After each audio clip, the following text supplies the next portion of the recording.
that has come in is complaining that it's not being paid well, and therefore the Chiakariga Marimanti Road continues to get into the 16th and 17th year without completion. I have now seen a re-advertisement that is supposed to be redone afresh, and that makes me to get curious as to who is going to do it and where the funds would come from, unless a full disclosure is made by the Ministry of Roads that we must actually take the work of these roads very seriously, not to go around in circles and we have roads pending for the last 15, 16 or 17 years. And I've given an example of the Chiakariga Marimanti Katunga Road, which must now be completed at all costs, because even the citizens themselves, they are concerned as to whether we are serious in trying to build this road or we are just there to show people that something is happening when actually there is nothing much happening. The Minister of Roads must take it up very seriously. It must commit funds to the satisfaction of the contractor and the public that these roads are actually completed so that they are used by our voters, and especially in the Raka constituency. Thank you very much, Honorable Speaker. David Ocheng. Mr. Speaker, sometimes I wonder whether we just advertise roads to make our people happy or we intend to do them. Because, Mr. Speaker, the picture painted in Chogoria and in Gilgil and other parts of the country is the same everywhere. In Ugenya-Guda Road that was advertised in 2021, Mr. Speaker, 6 years now, we only have 2 kilometers of tarmac in 6 years. And the contractor is on the road. There's been money there. We go to ask whether he's owed any money, he's not owed any money.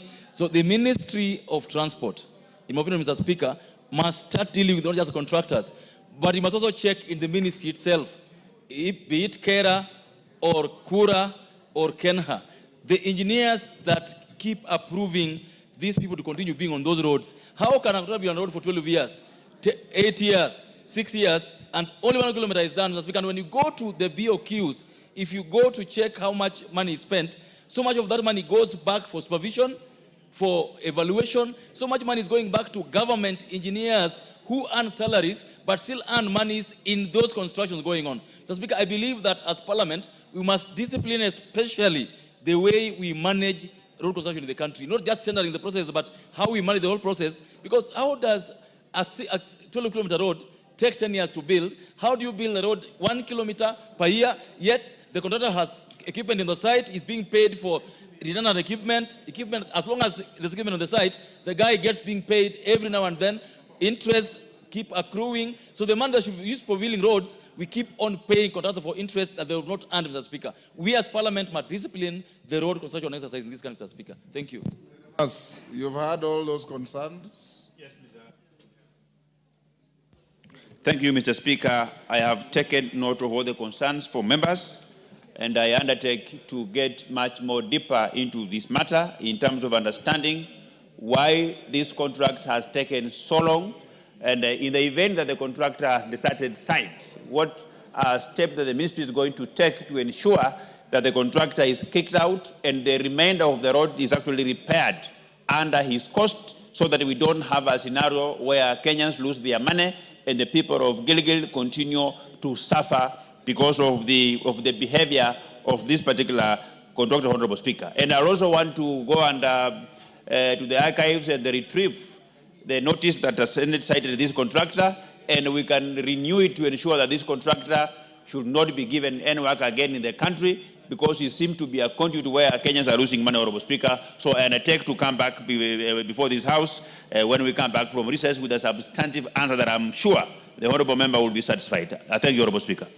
Thank you. We'll release the matter in the first week after recess. Ambassador Sigei, you're in the House.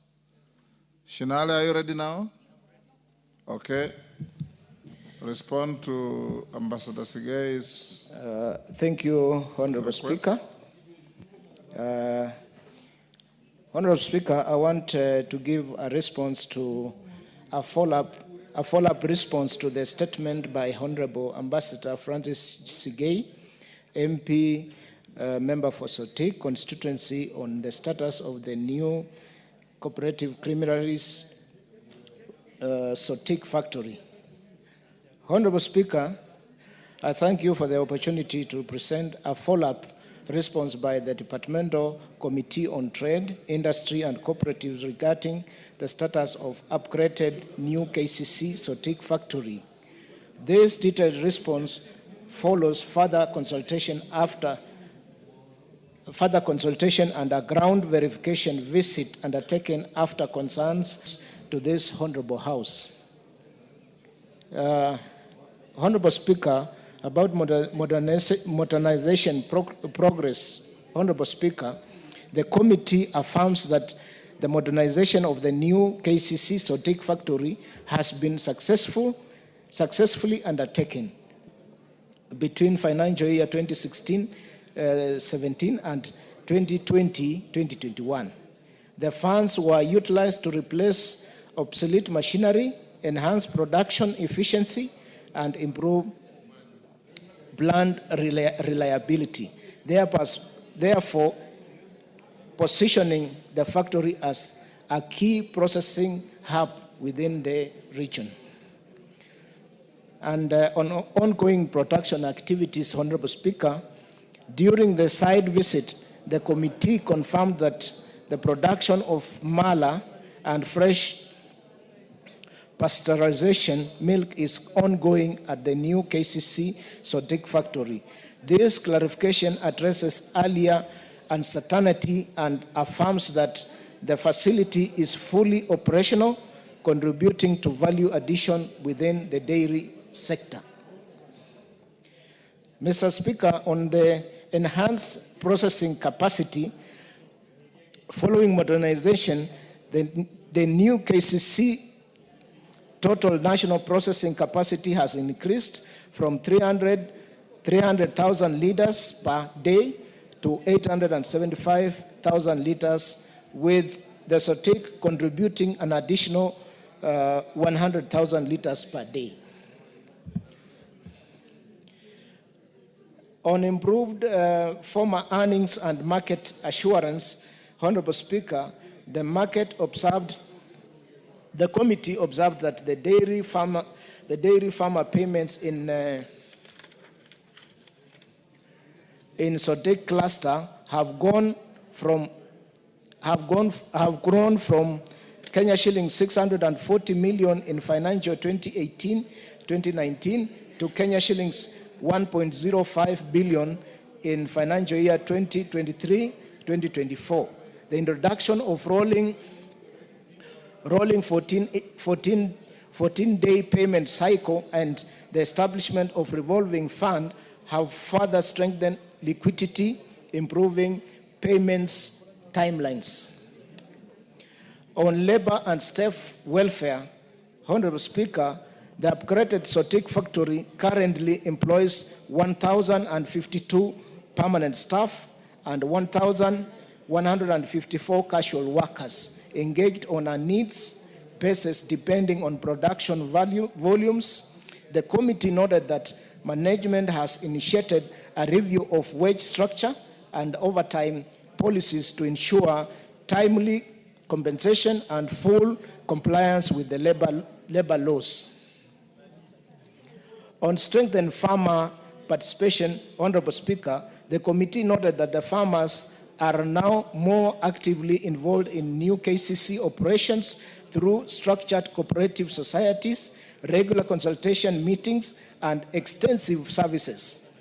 These interactions promote inclusivity, improve production, and enhance transparency in milk collection and payment processes. On energy efficiencies and quality assurance,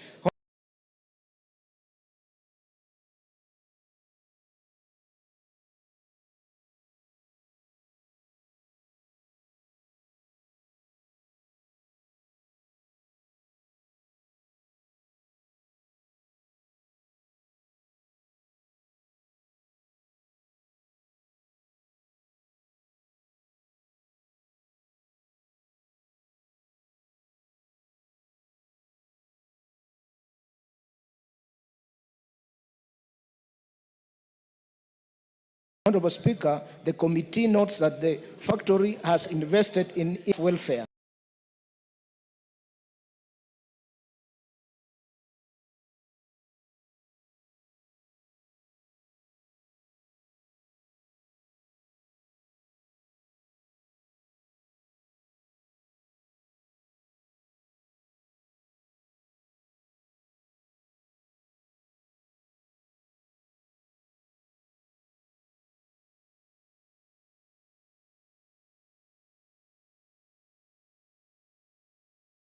Additionally, a joint infrastructure and improved way of tackling delayed payments, the factory stands a model of modernized way of tackling delayed payments. The factory stands a model of modernization within Kenya's dairy sector.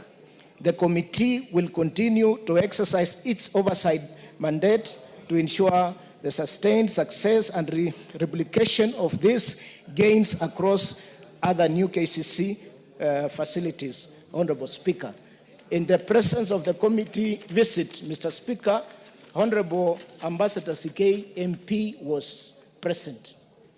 Thank you. Sigei.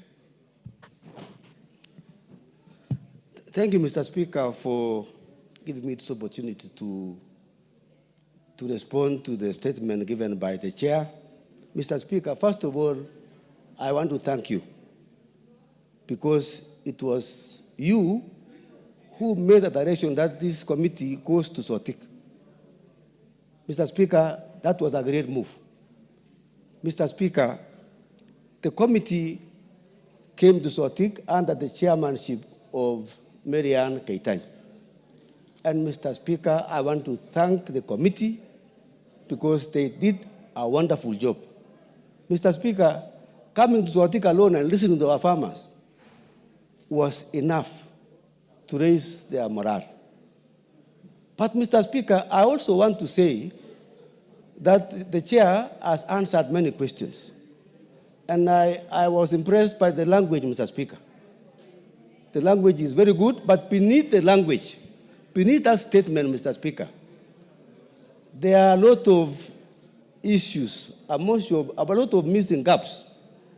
Mr. Speaker, one, Mr. Speaker, is about the price of milk in Sotik.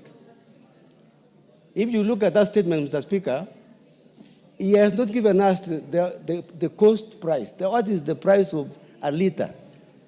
And Mr. Speaker, Ambassador Sigei, ask him questions. I'm asking Mr. Speaker that the price of milk in Sotik is less than 35 shillings.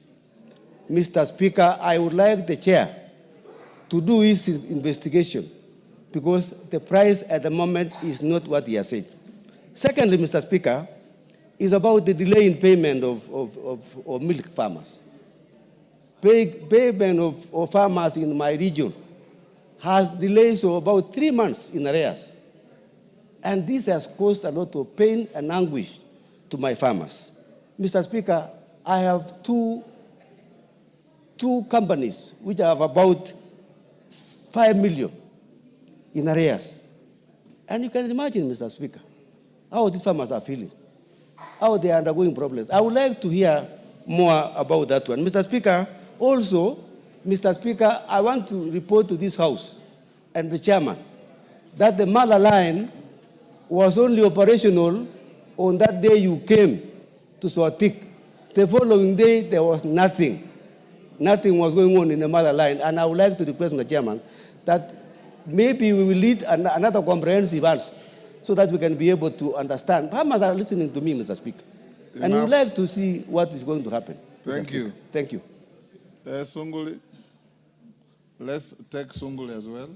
Mr. Speaker, I want to join that statement to request for more clarification because, Mr. Speaker, Kilgoris new KCC cooling plant takes its milk to Sotik.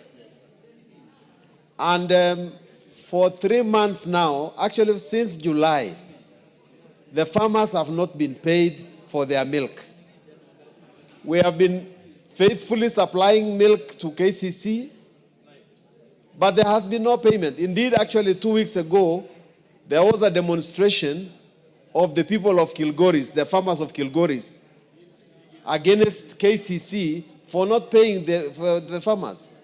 I was listening to a very rosy statement by the chairman saying that payment periods have become better. They haven't become better. Can you go back and tell us, when are our farmers going to be paid for their milk?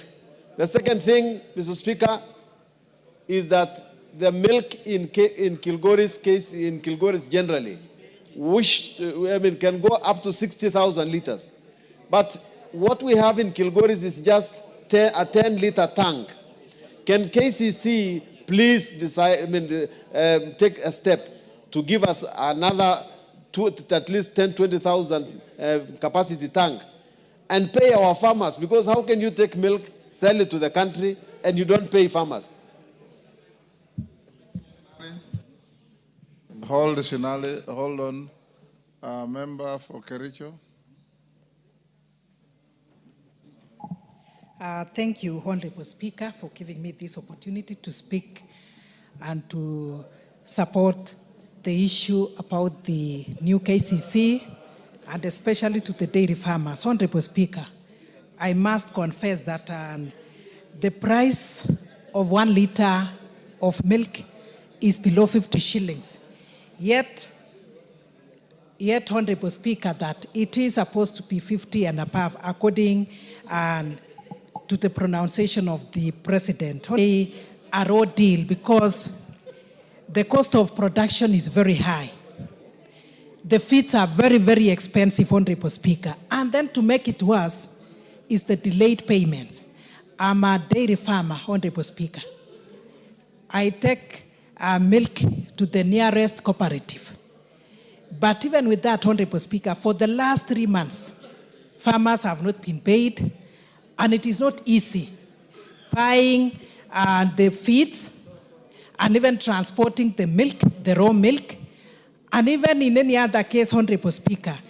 And because of this, the farmers have left their maybe the dairy farming, and they are actually trying to do other form of farming. So, Honorable Speaker, I beg to really request that the new KCC do what is humanly possible to make sure that the farmers are paid on time and the price of milk goes up. Thank you, Honorable Speaker.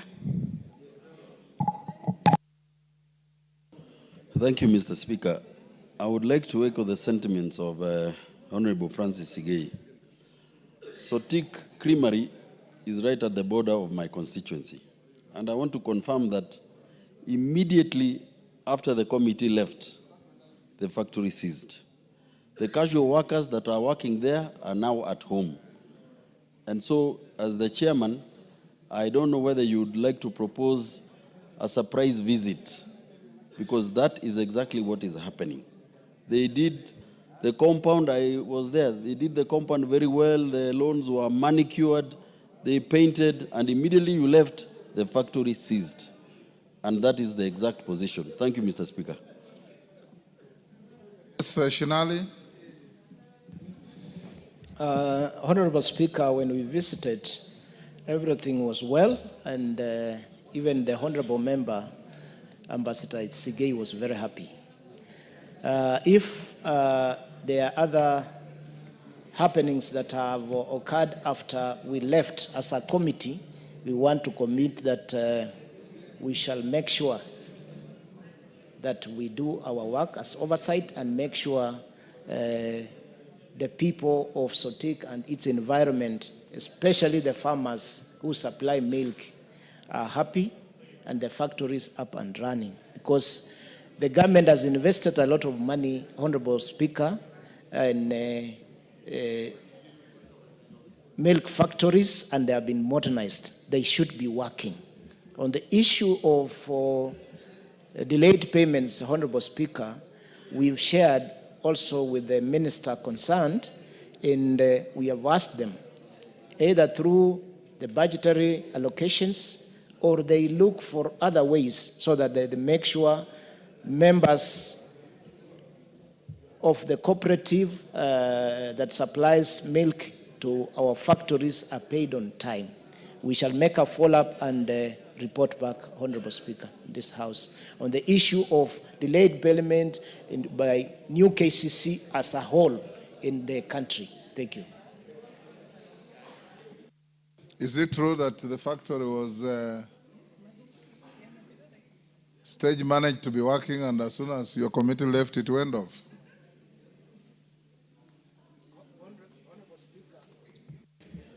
Honorable Speaker, when we were there, the factory had been working and we left it working. Because if something is working for a day, you can actually see. But for us, the factory was working. Okay. Does a response? Yes. Go ahead.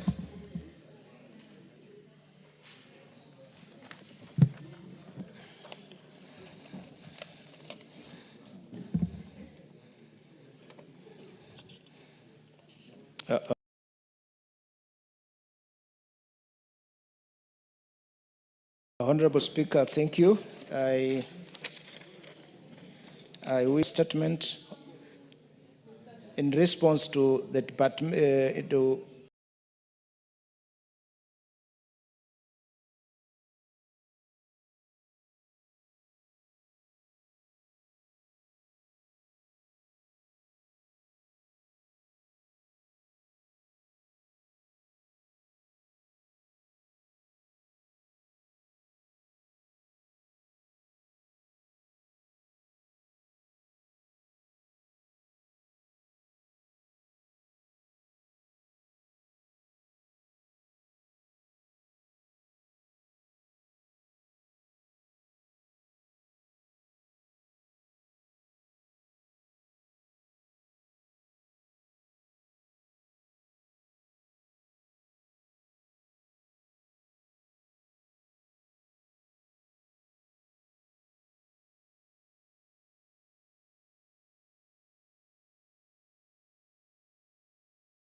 the Departmental Committee on Trade. We are finishing off something fast. Go ahead. Honorable Speaker, let me give a background of the same so that Honorable Speaker, I finalize by answering. Honorable Speaker, in 1974, teachers from the present-day Kisii and Nyamira counties began contributing Kenya shillings 20 monthly towards the establishment of the Kisii Mwalimu Investment Company Limited, which was formally incorporated in 1982. The company aimed to promote collective investment and economic empowerment among teachers in the region. In 1989, Kumiko secured a loan of Kenya shillings 6 million from Ken India Insurance Company Limited to purchase approximately 26,000 acres of land in Rumuruti, Laikipia County, intended for subdivision and allocation to members. However, due to financial challenges, the company defaulted on loan repayment and the amount accumulated interest, rising to Kenya shillings 8 million. As a result, Ken India Assurance issued a notice of intention to auction the company's key assets in Kisii town, namely Mwalimu House and the Mwalimu International Hotel. To avert the action, a series of consultative meetings were convened between the Kenya National Union of Teachers, NAT, the Kumiko Board of Directors, and other stakeholders. It was agreed that the Kisii Mwalimu Sacco would become the majority shareholder by purchasing 400,000 shares in Kumiko at the Kenya shillings 20 shillings per share, amounting to Kenya shillings 8 million. The proceeds were applied directly to clear the Ken India loan, thereby safeguarding the company's properties at the time. Kumiko had 8,260 shareholders, each holding approximately 88 shares. Following this arrangement, the then board of directors of Comico voluntarily resigned and transferred management of the company to the management committee of Kusi Mwalimu Sacco under the facilitation of NAT. The process was subsequently affirmed through judicial rulings, including A, miscellaneous civil application of number 2 of 2017 in Kasmil Lucas Nyang'au and others versus Kusi Mwalimu Sacco Limited and Attorney General, and the B, Environment and Land Case number 497 of 2014 versus Kusi Mwalimu Investments Company Limited and Kusi Mwalimu Sacco Society. Honorable Speaker, this ruling confirmed that the procedures undertaken were transparent, lawful, and consistent with the relevant legal frameworks. In the company's annual general meeting held on 27th August 1999 and attended by 4,200 shareholders representing more than 50% of the membership, members unanimously resolved to voluntarily and wind up Comico and transfer all properties, including Mwalimu House and the Mwalimu International Hotel, to Kusi Mwalimu Sacco at market valuation. All properties were professionally valued, transferred at fair market rates, and fully paid for by the Sacco. The proceeds were used to clear outstanding liabilities and operational expenses, with the surplus distributed to all shareholders according to their shareholding. The liquidation process was supervised by Mr. Edward Okodi Ongiti, liquidator, assisted by Mr. Alfazad Mukikoyo, legal counsel. Despite the lawful completion of the process, a section of former shareholders later expressed dissatisfaction and filed petitions in court challenging the legality of the assets transfer and the procedures followed during the company's winding up. If I went, Mr. Speaker, let me move directly to the specific response to issues raised by Honorable Doris Ndone. Number one, she raised a request for forensic audit in the transaction involving Comico properties and assets.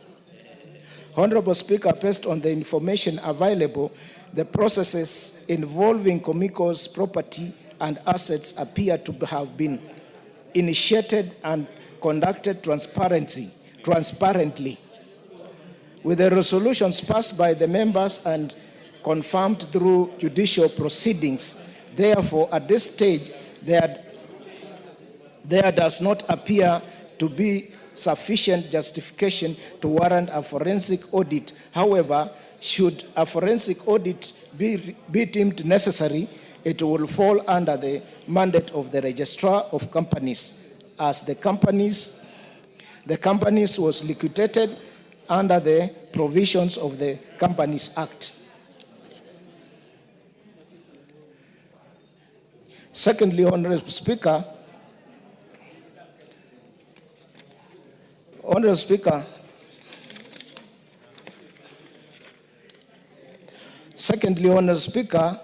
the Honorable Member had wanted to know the measures taken by the Ministry of the Ministry to investigate and address the alleged irregular dissolution and takeover of Comico.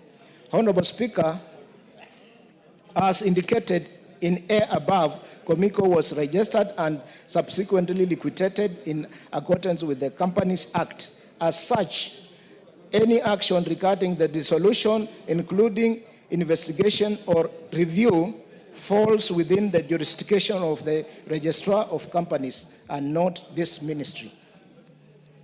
Thirdly, Mr. Speaker, the honorable member wants to know support mechanism available to safeguard investment made by the vulnerable groups such as retired teachers within cooperative societies. Honorable Speaker, from the information provided by Kusi Mwalimu Sacco and county government officials, and as summarized earlier, the process undertaken appear to have been fair, member-driven, and in line with the law. Consequently, there is no indication at this time that would necessitate the introduction of additional support mechanisms by the government. And lastly, Honorable Speaker, therefore, the legal and administrative recourse of affected retirees seeking restitution of compensation. Honorable Speaker, should any legal administration redress be considered necessary, it is advisable that such matters be directed to the appropriate authorities, including the registrar of companies or the judiciary, as the mandate does not lie within this ministry. Thank you, Honorable Speaker. Donya.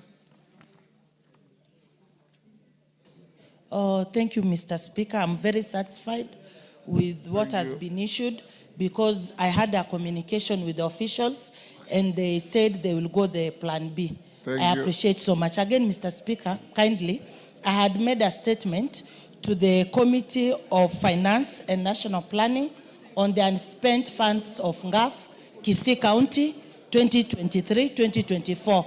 I did it 3 months ago. Until today, they have not given their response, Mr. Speaker, and it is very urgent. It is not listed. Clerk, you can list that for Thursday. Oh, thank you. Go back, Clerk, to order number 5, Millie Odhiambo. Call out first.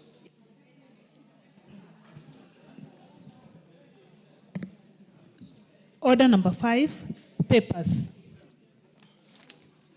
Yes, delegation leader. Thank you, Mr. Speaker, for indulging me. Honorable Speaker, I beg to give notice of the following motion. Apologize to the House for coming late. I do apologize, Honorable Speaker, for coming late. Thank you. I was involved in issues of my constituency. Go ahead. Mr. Speaker, I beg to give notice of the following motion. No, lay the paper first. We are at order.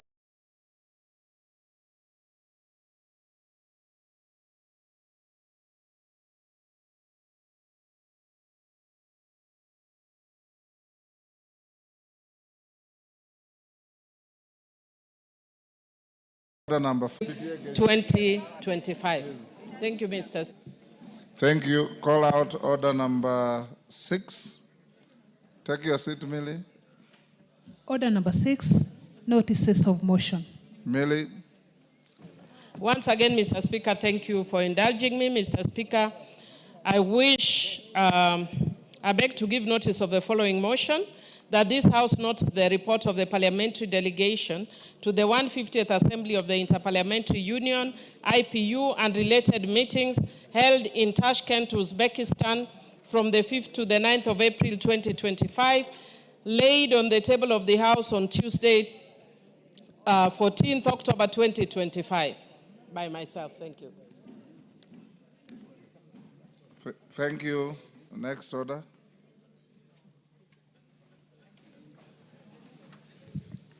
Order number 8, motion, consideration of reports of the East African Legislative Assembly for the 4th meeting of the 2nd session of the 5th Assembly. Resumption of debate. Carrier, you have a balance of 2 minutes. Mr. Speaker, the record is correct. I was on the floor when the House adjourned, and I was debating this report that had been laid by the Honorable Wanjiko Moher. And Mr. Speaker, I had said that even if we are receiving this raft of reports from the Committee on Integration, we have to go to the foundational matters, Mr. Speaker.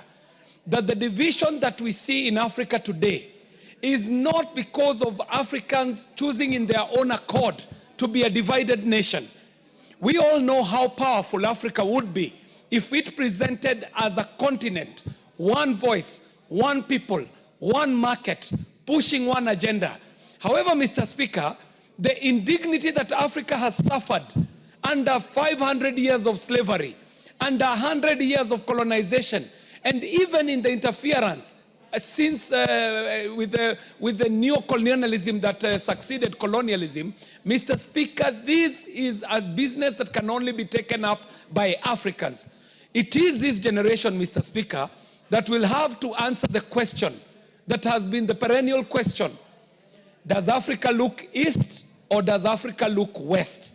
And our generation, Mr. Speaker, must stand up and say that it is time for Africa to look within. If we look within then, Mr. Speaker, we shall be able to carry on the principle of the bigger brother, even as nations like Kenya, Mr. Speaker. Because we are told, Mr. Speaker, that if you are not going to be your brother's keeper, at least do not be the executor of your brother.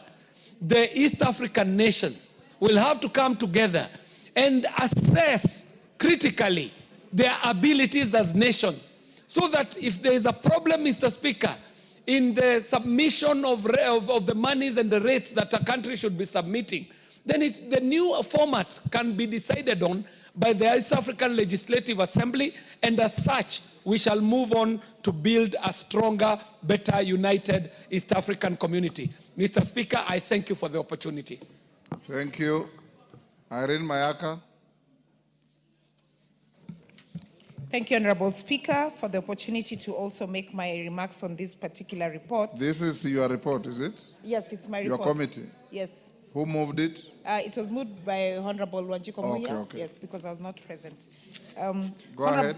Honorable Speaker, this particular report is a combination of the different reports that we received from the East African Parliament that has a record of the budget reports, and as well as some of the deliberations that we had on matters Parliamentary Alliance for Food Security. Honorable Speaker, we have a couple of challenges that we were identified while we were looking at these reports with the Ministry of EAC.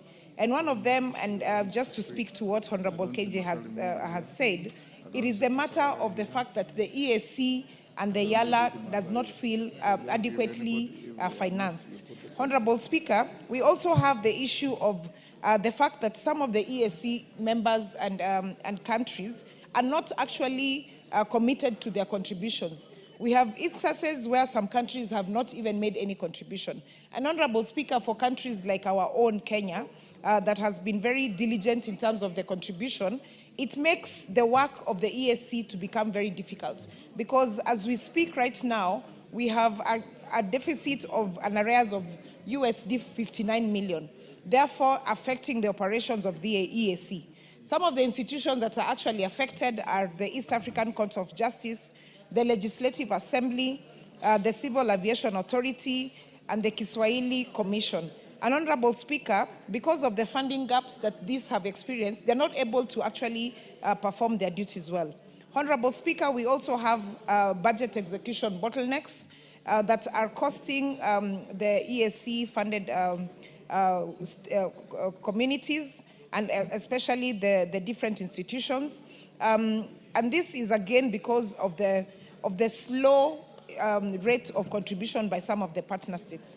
Honorable Speaker, we also have governance and accountability lapses, and as a committee we have made very stringent recommendation on disciplinary action on some of the culprits who have been seen not to be following the agreed upon standards of financing, especially for the budget management system that we do have.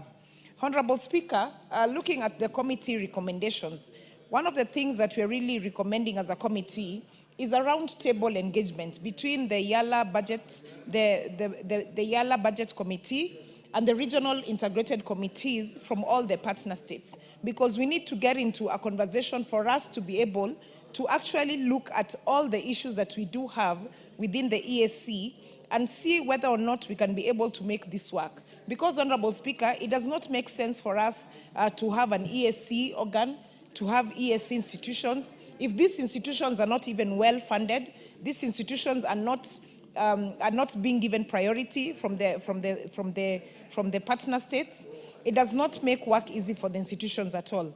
Honorable Speaker, I also want to bring to the attention of this House the issue of the ESC treaty to incorporate provisions of the Public Finance Management Act.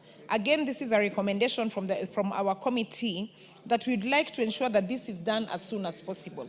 Honorable Speaker, there is also the matter that we discussed in this particular report that is of very significance, and that is the issue of the East African Parliamentary Alliance for Food Security and Nutrition.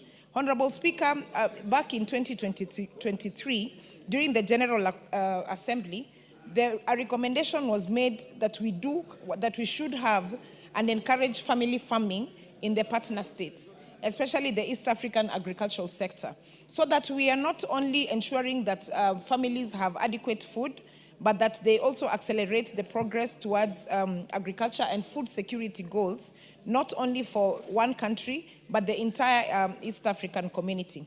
And therefore, Honorable Speaker, I just want to say that we are urging this House to really support us. And as a committee, we will be taking these matters even to the next level to ensure that we are engaging the partner states and we are engaging the YALA Legislative Budget Committee, because they are also experiencing a lot of hiccups and gaps because of the financial issues. Honorable Speaker, I also just want to take this opportunity to also urge the members of our Foreign Affairs Committee and the Budget Committee that we do have, because if we do not strengthen these organs, especially as Kenya, then the other countries will not be able to follow suit. And Honorable Speaker, I'm speaking like this because currently Kenya is the chair. Our president is the chair of the ESC. And before we get to the summit on the 26th of November in Mombasa, where he hands over his chairmanship to the next country, we really want as a country to show that we can be able to put in place specific action plans that will assist the ESC community. With those few remarks, I submit. Very well, honorable members, I'm not sure if those logged in are for this motion. Honorable member for Navaholo, are you here? Not. I'll give honorable member for Kitui Central, Dr. Makali Mulu. Yeah, thank you so much, Honorable Speaker. Honorable Speaker, I want to support this motion, Honorable Speaker, on issues East Africa, Honorable Speaker. This motion was moved last week, Honorable Speaker, and it raises fundamental issues relating to the East African community, Honorable Speaker. Honorable Speaker, being a member of the Regional Integration Committee, there are a number of issues we are grappling with as a committee, and this report really touches on some of those issues. The first one, Honorable Speaker, is the issue of the budgets, the financing of the Commission, Honorable Speaker. Honorable Speaker, the member countries are facing serious challenges in terms of paying their subscription to the Commission, Honorable Speaker. And as a result of this issue of inadequate budgets, Honorable Speaker, a number of our planned programs and activities are not able to be undertaken, Honorable Speaker. We've been asking ourselves, what can we do as a committee to support this East Africa community, Honorable Speaker? We have been thinking about 2 or 3 issues, Honorable Speaker.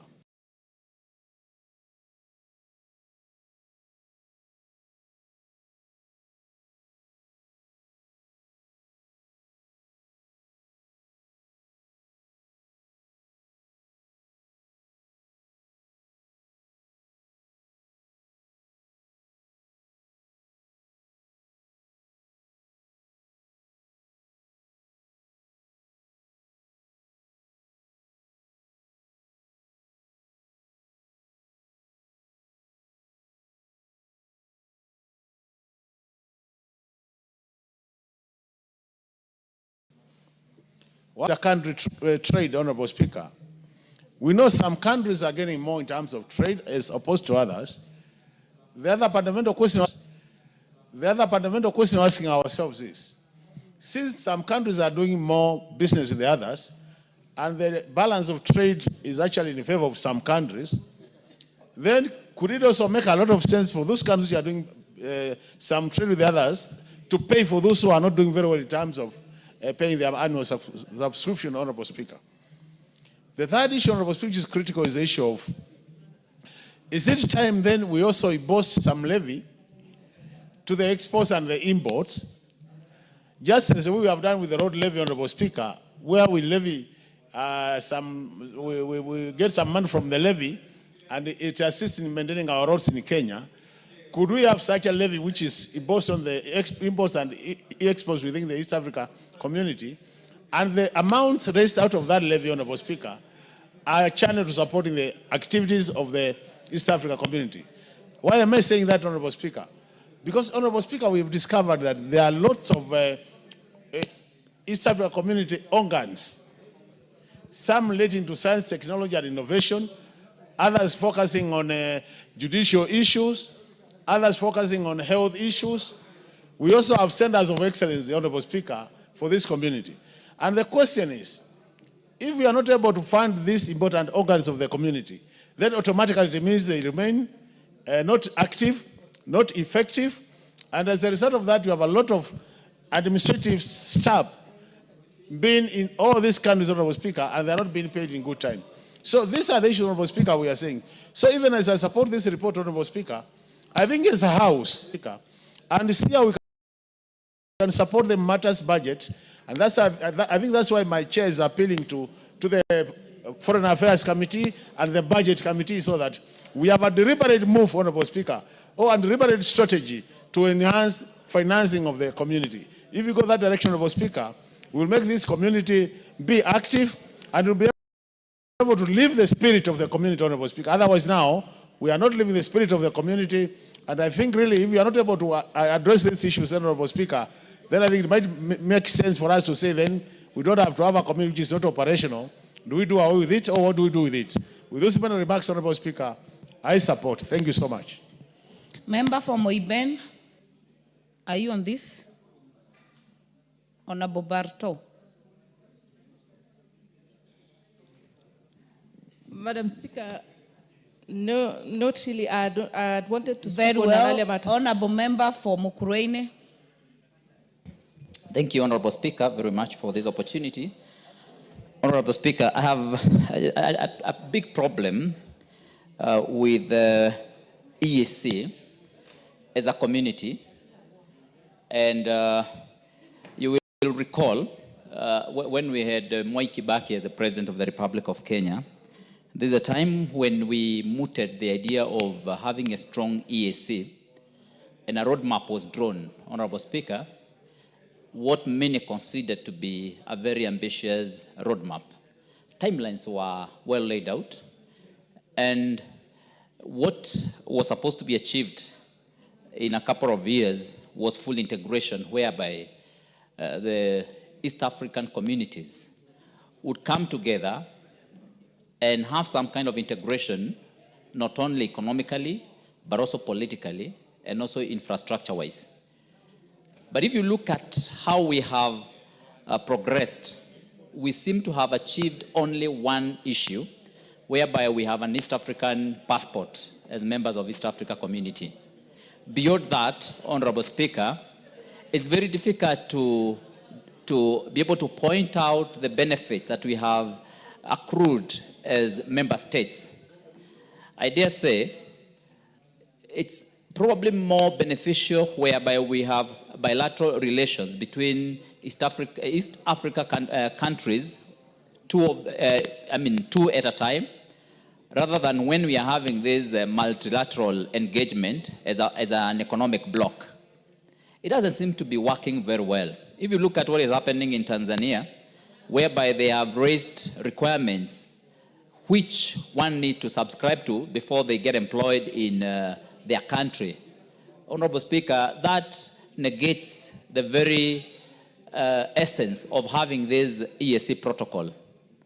Honorable Speaker, we were supposed to also have some kind of integrated infrastructure.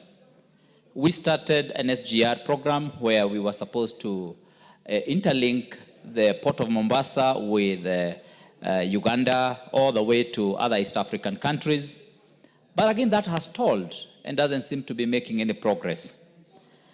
Honorable Speaker, it is very difficult to draw the parallels between what we are benefiting as a community. In fact, EAC now seems to have become a cost center, whereby it's payments of salaries, funding of agencies that don't seem to have clear outputs. And I think before we progress much more on how to fund this institution, we must sit down and do a proper cost-benefit analysis. We must be able to come up with clear indicators that are going to show how, as a country, we are benefiting and deriving any benefits from this community. Honorable Speaker, I recall recently the country did pay very huge amounts of money to AUC.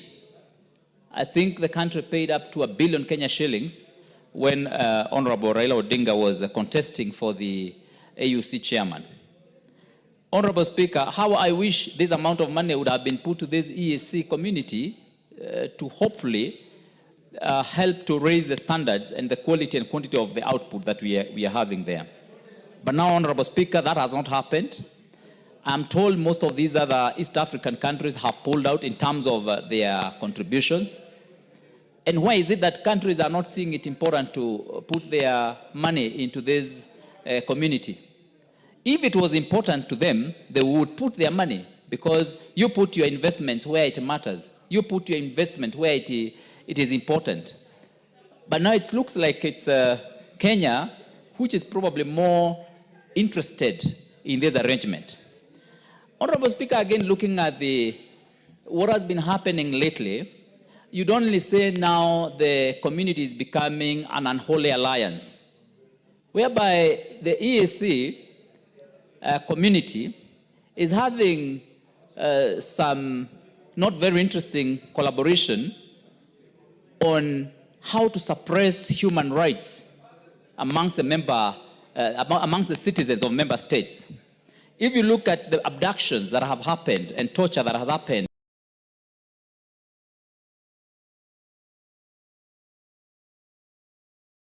in our neighboring countries, Uganda, Honorable Chair, you realize that we are in a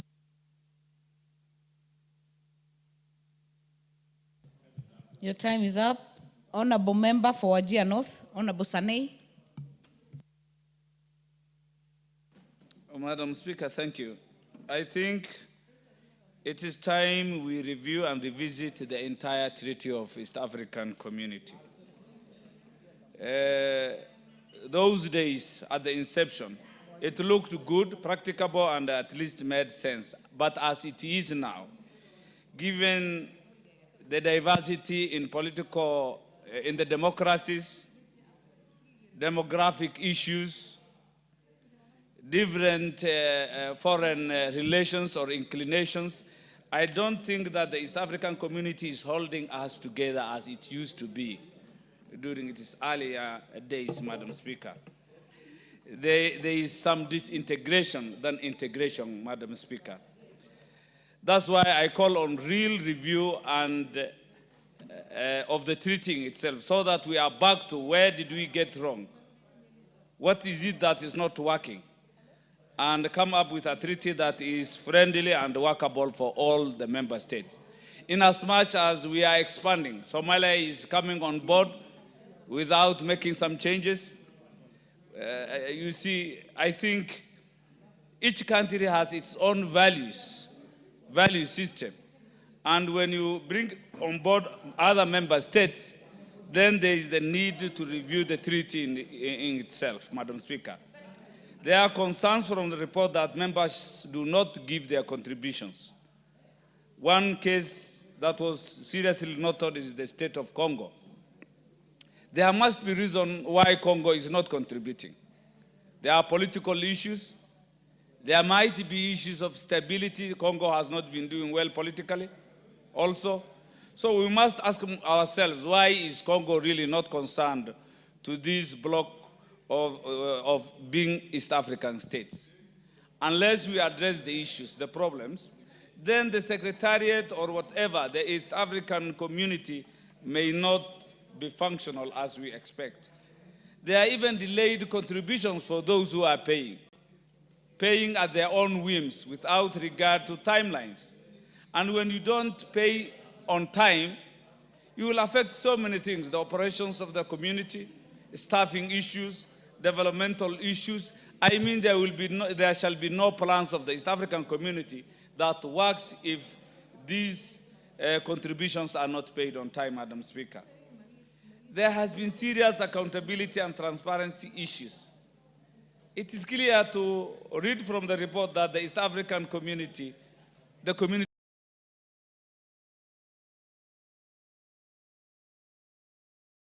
is corrupt. And if it is corrupt, what can the member states do to make sure that they solve that concern? They are not getting money, and the few they get belatedly are not spent prudently. So what can the community do to such concerns or observations of unaccountability, corruption, and lack of transparency? Then there is the concern of equal contribution by member states. It makes sense for member states to contribute equally so that they find themselves in equal footing in terms of power and negotiation. But in some levels, you will also realize if you will see some countries contributing more than the other, then we will be inculcating the aspects of that big brother syndrome. The case of United Nations, where US calls the shots because they are the ones giving 70% of the budget. I think we need to rethink, to relook on what model is best, that countries should contribute.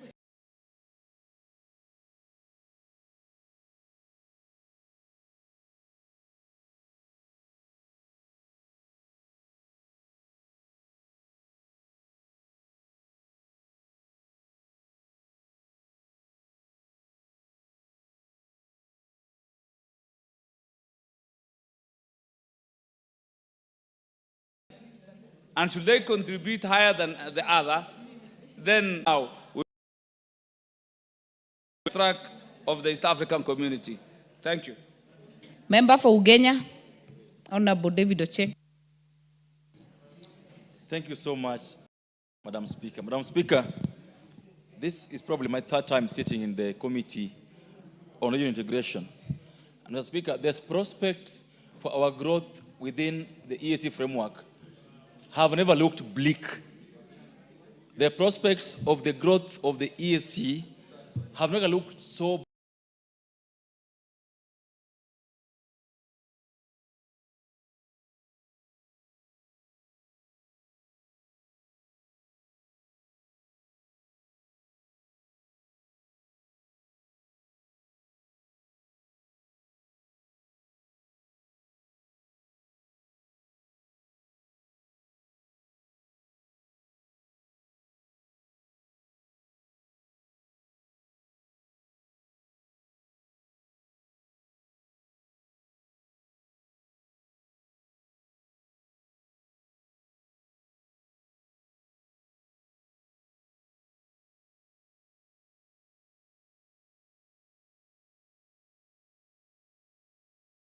bad.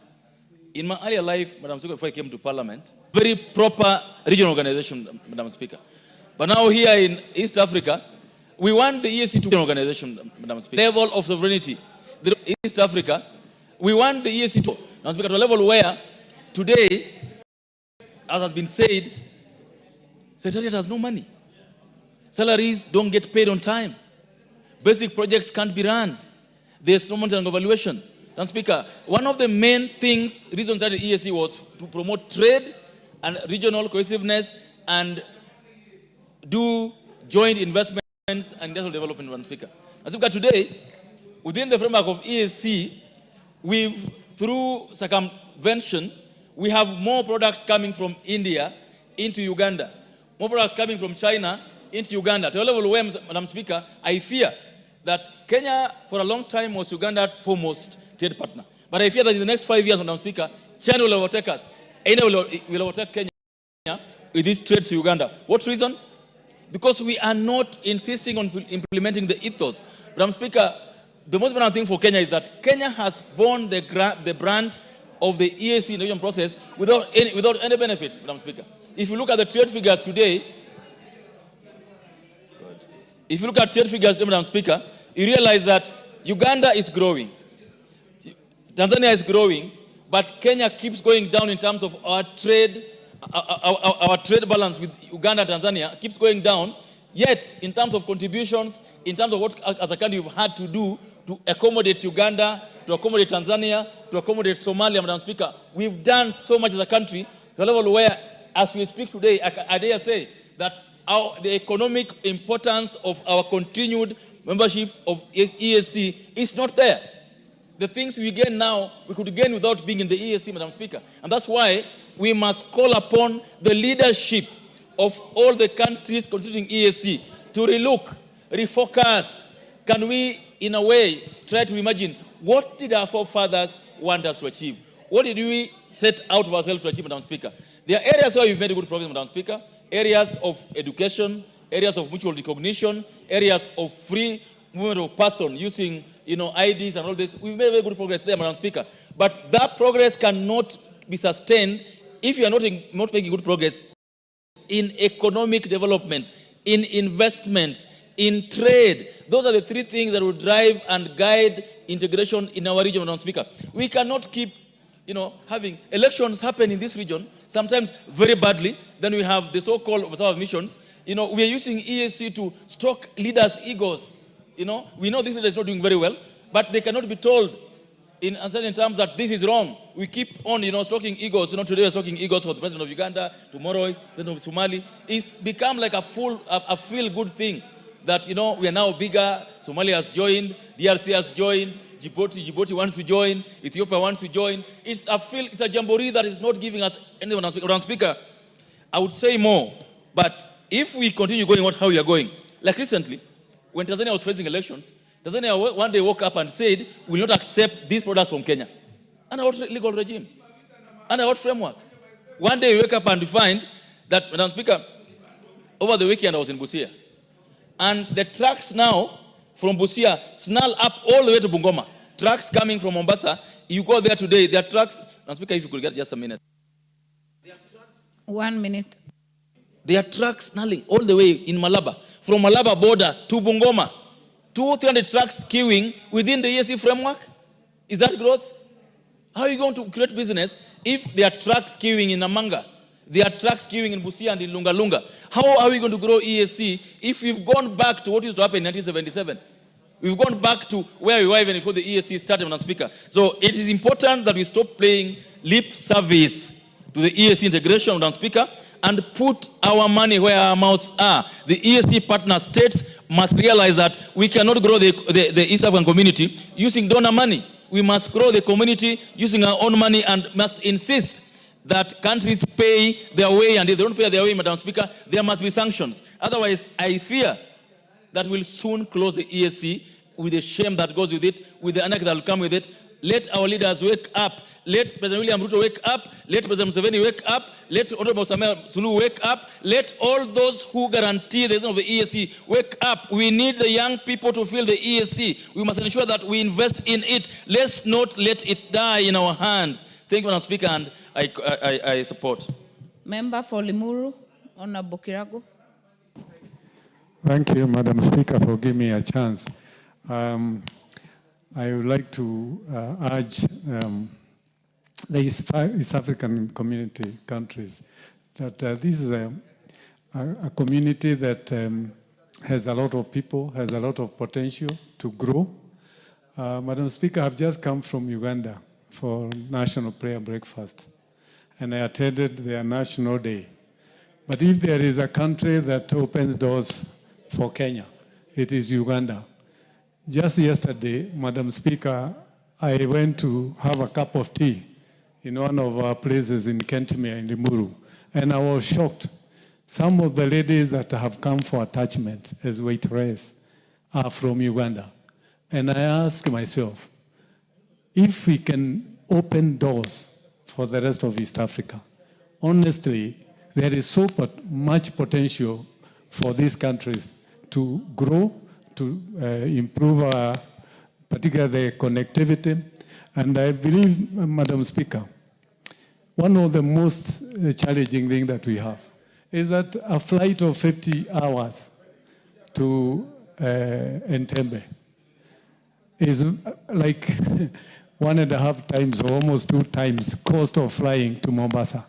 And I was asking how it would be if we all made our airspace free and not taxing so much, that the East Africans can be able to travel within the East African countries like domestic travel within our countries. This would open up our people to travel across and to be able to enjoy much more, like more than the European countries community, which people have been talking about. I believe that we need to work to make sure that every country pays its own share, but above all, we need even ourselves in this house to keep on pushing for better unity, for more cooperation within the East African community. It is not time for fighting to break it. Madam Speaker, the history has taught us that there were Kina Charles Jojo and others who celebrated when the East African community died. But it put our countries into a lot of problems. So, Madam Speaker, I join the rest of our members who are calling for more contribution, more commitment to the East African community, because it is the way to go. I don't think any one of our partner states can stand alone in this global economic fight that we are seeing in the world, including realignment of various economic blocks. So, Madam Speaker, I'm here to say East African community is a good thing for us and Kenya. Instead of fighting and being worried about the business that is across, we can actually take this country to a higher level where we provide services which are much more advanced in terms of technology, so that when they are selling us the food products from the neighboring countries, we can actually sell them more advanced technology, which actually is available in this country. I thank you. Jematia, Honorable Jematia.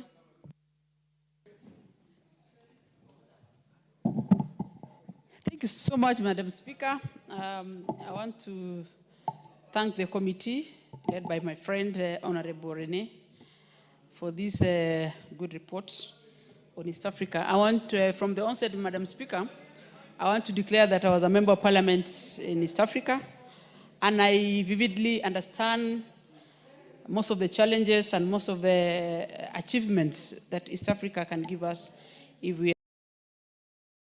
we embrace it positively.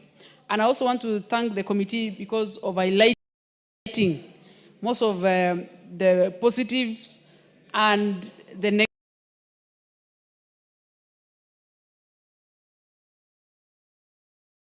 challenges that we are facing now or currently EAC. And I want to believe these are things that this union and this community survive for the rest of Africans. Madam Speaker, from the onset, I also want to say East Africa community ago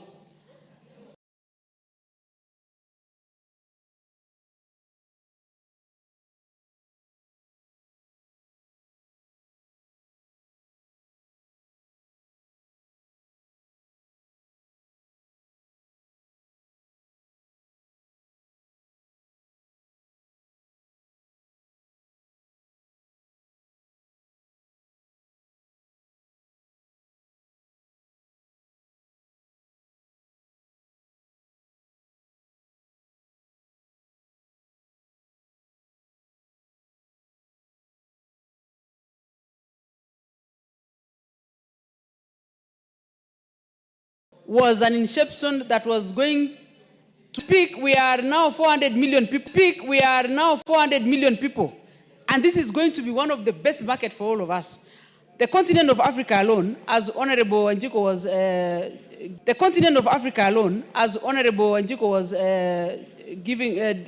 highlighting last week, is 1.5 billion people. If we can consider this as a positive challenge for all of us to organize ourselves in terms of governments and EAC leading, because so far EAC is the only bloc that has proper structures that are able to even have a good legislative arm that is able to transact day to day. Madam Speaker, through the Treaty of EAC, we can do a lot of things as East Africans, specifically trade. And we can also run the secretariat in day to day through subscription of member states. And if it's, in our opinion, at one point I was even suggesting that if members who are coming, who join late times, except Kenya, Uganda, and Tanzania, we can probably contribute more and have more veto so that we are able to manage this center of the EAC. Because we cannot allow it, Madam Speaker, that we are, at this point in time, we just want to let this EAC community just whistle away. Because if you can imagine the benefit that you can have in terms of currency, we have already had proponents and proposals of having one currency in the East African community. This is going to give us a lot of opportunity to trade freely, to contribute with a very positive leverage for all of us so that we are able to grow together. Madam Speaker, reason why we have a lot of challenges is because maybe we need to have the 3 member states who are the first owners of EAC to be given opportunity to run the show by contributing better and help these other members who are coming so that we are able to organize the community properly. If you look at what is happening now is that for the lack of continuation of and good time of contribution and of the subscription, Madam Speaker, we realize everything is lacking. Day-to-day activities is not, and this is going to affect the consolidation of East Africa. For me, I support what the report is saying, and we want to urge the leadership of EAC to come together and make sure EAC functions properly. Thank you, Madam Speaker. Very well. There being no more interest on this matter, I'll call the mover to reply.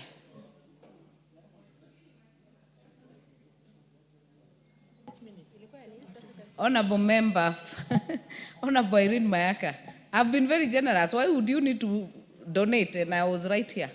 Kindly reply. Thank you very much, Madam Speaker. Madam Speaker, let me first take this opportunity to thank the Honorable Wanjiku Mwiya, who moved the motion last week, the former chair of our committee, and the Honorable Naomi Wako, and all the members who contributed to the motion last week and today as well. And Honorable Speaker, you can see from the members, we are all speaking in one voice. We want the EAC community to work. As a country, we are very committed to it, but we're also urging the other partner states to also step up so that we can bridge the financial gaps that we have.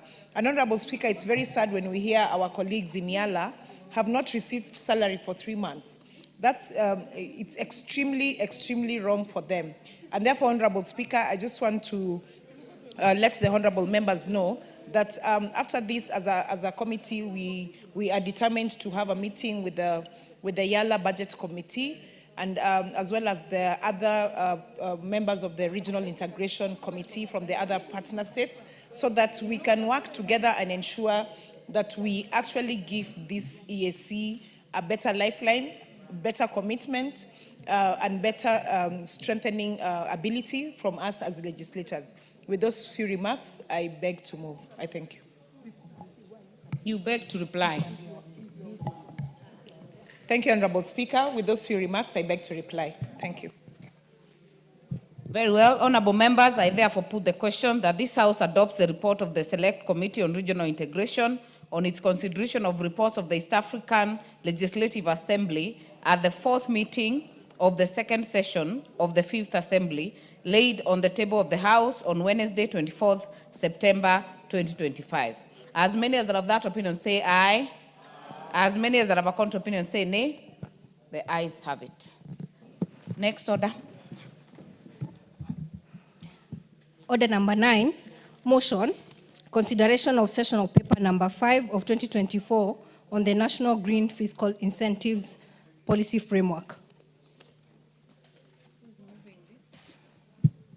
Is it the chairperson, Departmental Committee on Environment, Forestry and Mining?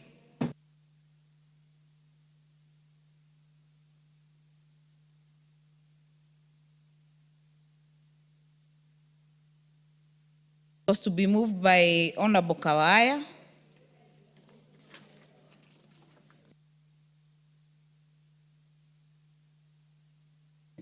All right, we will defer that order. We'll go to the next order. Order number 10, the Tea Amendment Bill, Senate Bill number 1 of 2023, second reading. This co-sponsor for this bill is the member Honorable Brighton Yegon. Are you in the House? If not, we will defer it. Next order. Order number 11, the Maternal, Newborn and Child Health Bill, Senate Bill number 17 of 2023, second reading.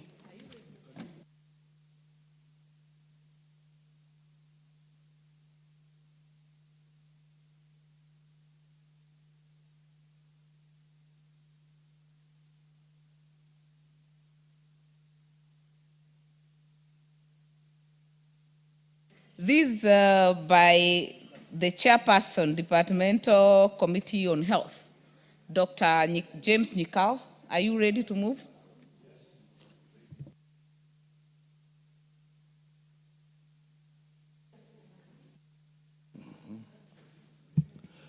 Thank you, Madam Speaker. Madam Speaker, I rise to move the Maternal and Newborn Child Health Bill of 2023, the Senate Bill number 17 of 2023. Madam Speaker, I wish to begin by thanking the members of our committee, which I have the honor to chair, for the invaluable support and in the consideration and the preparation of the committee's report on this bill. Madam Speaker, the Maternal and Child Health Bill 2023, Senate Bill number 17 of 2023, was sponsored by Senator Beatrice Ogola in the Senate and co-sponsored by the Departmental Committee on Health in the National Assembly and was published on the 5th May 2023. The bill was read the first time in the House on 12th November 2024 and thereafter was committed to the Departmental Committee on Health for consideration and reporting to the House pursuant to the provision of Standing Order 127. Madam Speaker, the principal object of this bill is to provide for a coordinated system for the delivery of quality maternal, newborn, and child health services to ensure effective response to maternal and child health, morbidity, and mortality, and establish a framework that facilitates the attainment of the right to health for mothers and children.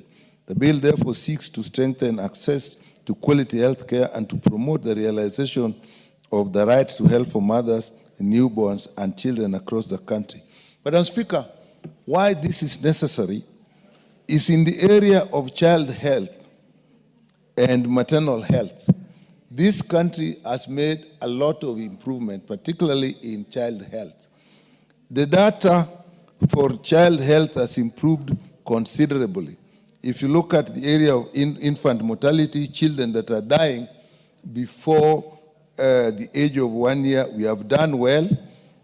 We have moved from a very high figure in the year around 2000, when it was over 100, to actually now 34 per 1,000 live births. That is a big movement. And in neonatal death, we have also done well. We moved from a figure when it was over 50 and 2005, about 33, and now we are down to 21. That has not moved as much as the infant mortality and under 5 mortality. However, there is a concern that when you come to the area of maternal mortality, the figures to now, that is around 2005, to now 355. And Madam Speaker, that is actually in the region of countries that are not doing as well in child health as Kenya. And when we find that where is the area is around the delivery, and the main problem is the death of women during or soon after delivery related to bleeding. But it's also linked because however we have done well with children, but again we have reached a position with children that we are not moving any further. However much effort we are putting, we are not moving any further. But now what we find with that in this country is the area to deal with the first year of death, infant mortality, is actually neonatal deaths. Those are children who die within the first 28 days of their life. So why then we link maternal and child health? Because the deaths that occur in the first 28 days of life are linked to the circumstances around delivery. So that if a mother bleeds profusely and dies, chances are the child may also die. If they bleed before, the child may also die. If it is premature delivery, the child may also die. So it is important, therefore, that we put into place and therefore in also looking after the children. Madam Speaker, in that area, you will find that if you go to any of our health facilities for delivery of mothers, you don't find a proper provision for care of newborn babies, particularly if they are preterm. And even in the financial system that we are doing, we are finding that newborn babies are not catered for. We had to, when we were doing Linda Mama, we had to specifically make sure that the babies are involved, are also included in the pay in the first 28 days. So it is therefore important that we actually make provisions that will take care of both the mother and the child. Madam Speaker, the bill itself is divided into 6 parts, and it has preliminary provisions which include the interpretation of key terms, objects, guiding principles such as equity, inclusivity in service delivery. And here it is important that if we define very clearly the conditions we are talking about, like postpartum hemorrhage, that is bleeding after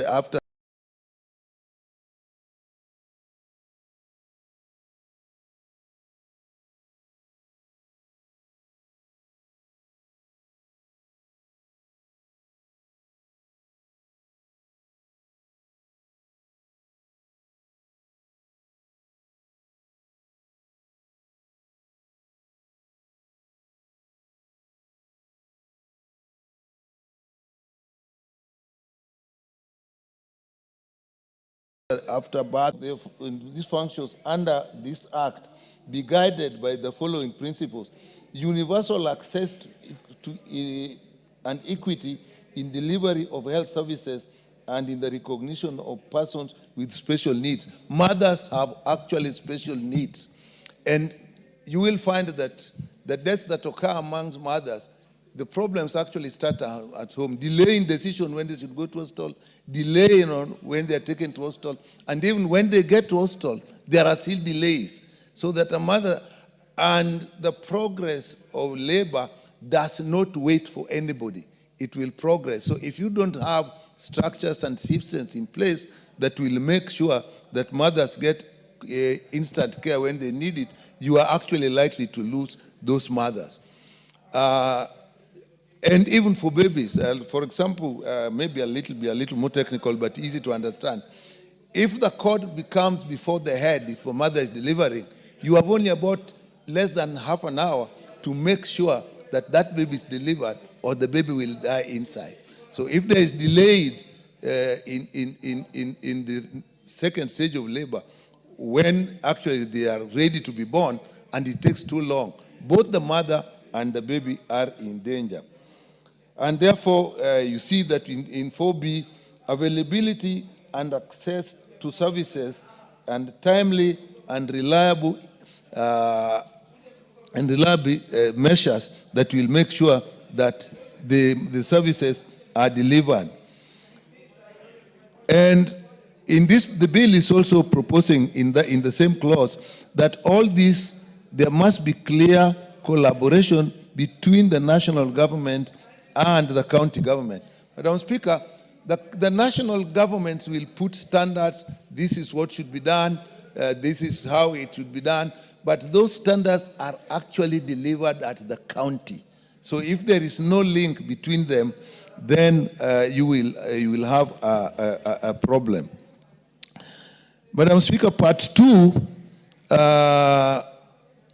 provides for maternal, newborn, and child health services to be afforded to women and children, covering the preconception, pregnancy, delivery, and postpartum periods, as well as child health services up to 12 years of age. So if we are taking care of babies, and if we want, for example, to be very successful in family planning, we must make sure that every baby that is born actually survives. So when you are putting in place services for delivery, you are putting for antenatal care, you are putting in place services for delivery and postnatal care, you must extend it, as I said, the first 30 days, the first 28 days of life, and even beyond. And when we talk of 12 years, Madam Speaker, there is something as a country, actually the world over, why we have the youth birth that sometimes we are scared of, and sometimes we actually consider as a resource. Vaccinations have been successful. In the year 78, 79, when there were no vaccination, that's when we actually started serious vaccination. We were losing, as I said, up to 300 children before 1 year of birth. And measles, I'll just take measles for example, Madam Speaker. We had what we call the measles season. And in a ward of, say, 50, a ward of 50, a children's ward of 50, in the measles season, you would have even 200 children. You would have 5 to 10 deaths a day. When vaccinations were put in place, between 79 and actually 84, we actually moved so fast. So between 1984 and the year 2005, we did not have a single case of measles in this country. I don't know whether we can perceive that level of rapid growth. What is out of order, Honorable Mwafrika?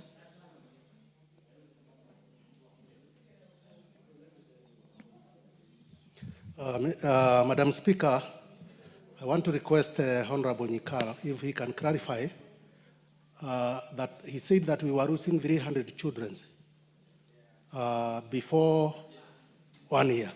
If you can clarify what it means, kindly. Okay. Okay, I'll not be very technical. So before attaining 1 year of age. Maybe, before attaining 1 year of age. So basically, that is what we call infant mortality. So it is a measure of how well our system is working. So that if a child is born, the chance of that child living up to 1 year is a good measure of how well our services are working. And that's why I was saying, many years back, going back to as far as 2005 or even beyond, you would have that when 1,000 children were born, by the end of 1 year, 300 will have died because of sickness, because of mainly sicknesses that can be prevented by vaccination. And now we have improved vaccination, and now we are down to 34. And that is why you have very many young people. Children don't die. When did you last go to a child's funeral? But we go to adult funerals all the time. The children as born, they are surviving. But we have a problem that is still sticking with mothers. Mothers are dying when they are giving birth. And then children, many children born die before their 28 days of life. And however much we try, we are not being successful there.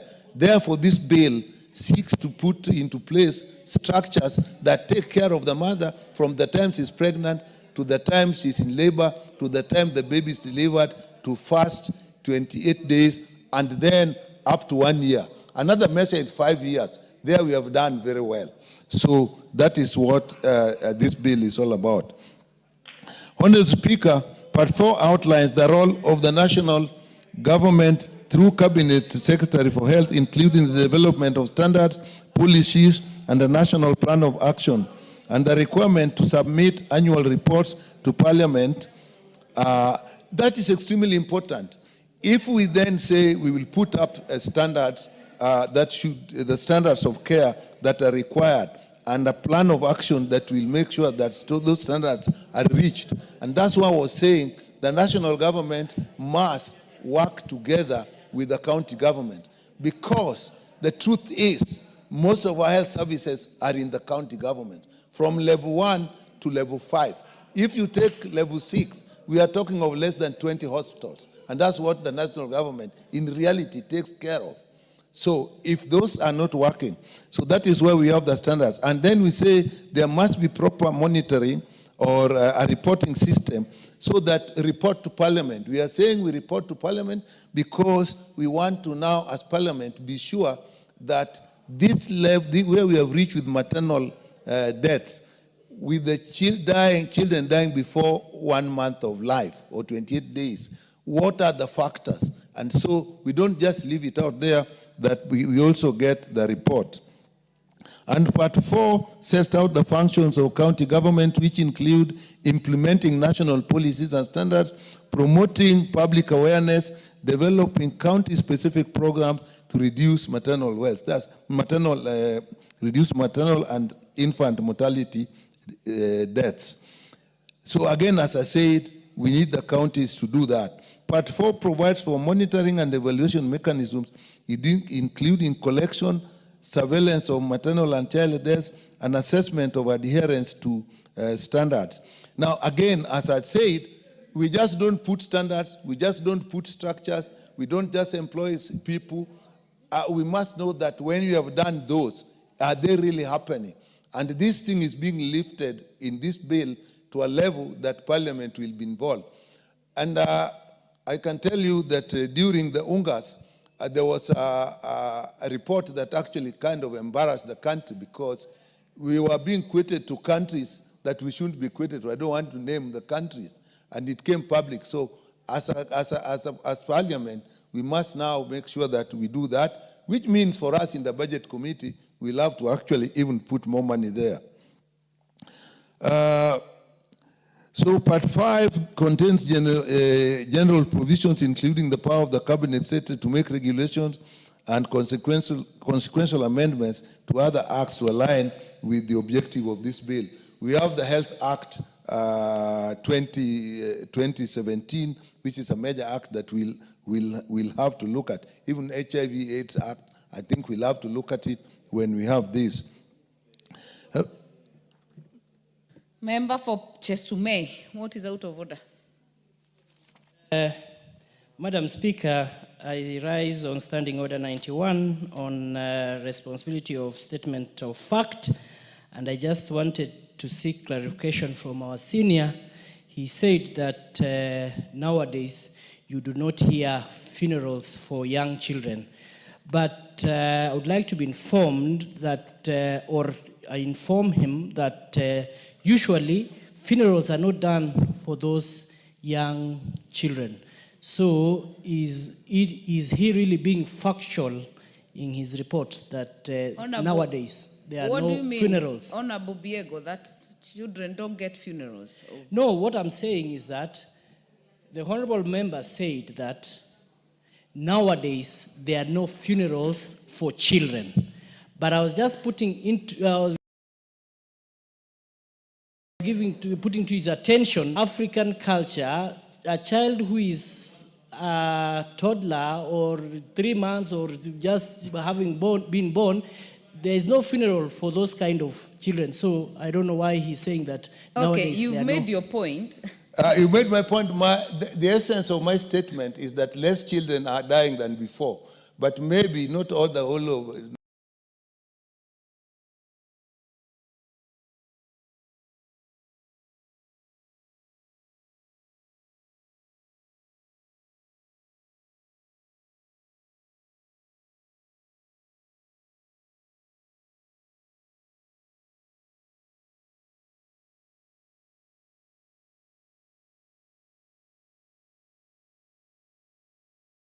Not all African cultures. I also don't think it's factual. For children under 1 year of age, we have had marked improvement. So that was the essence. But you brought an issue that is actually so important. In fact, the death of children are actually the most painful death, particularly for mothers who lose their babies at the time of delivery. It is so painful that when she's in the ward and the baby has died and she's not discharged, you wonder whether you should keep her in the ward with the other babies who are nursing their babies and relatives are coming to congratulate her and hers has died. Or do you seclude her in a different room and then she now says, I'm now being put here because my baby has died. Now, the death of children are very painful, but actually they are not as pronounced, but they are an important factor, and that is why we are bringing this. And I told you, it is the survival of children that is actually responsible for the youth birth you are seeing. I tell you, from 300 per thousand babies born to 33, that is a marked difference. And these children, and you note in 2002, we actually had to now come in and say, the children that actually are surviving, what about going to school? And President Kibaki said, they will all go to school.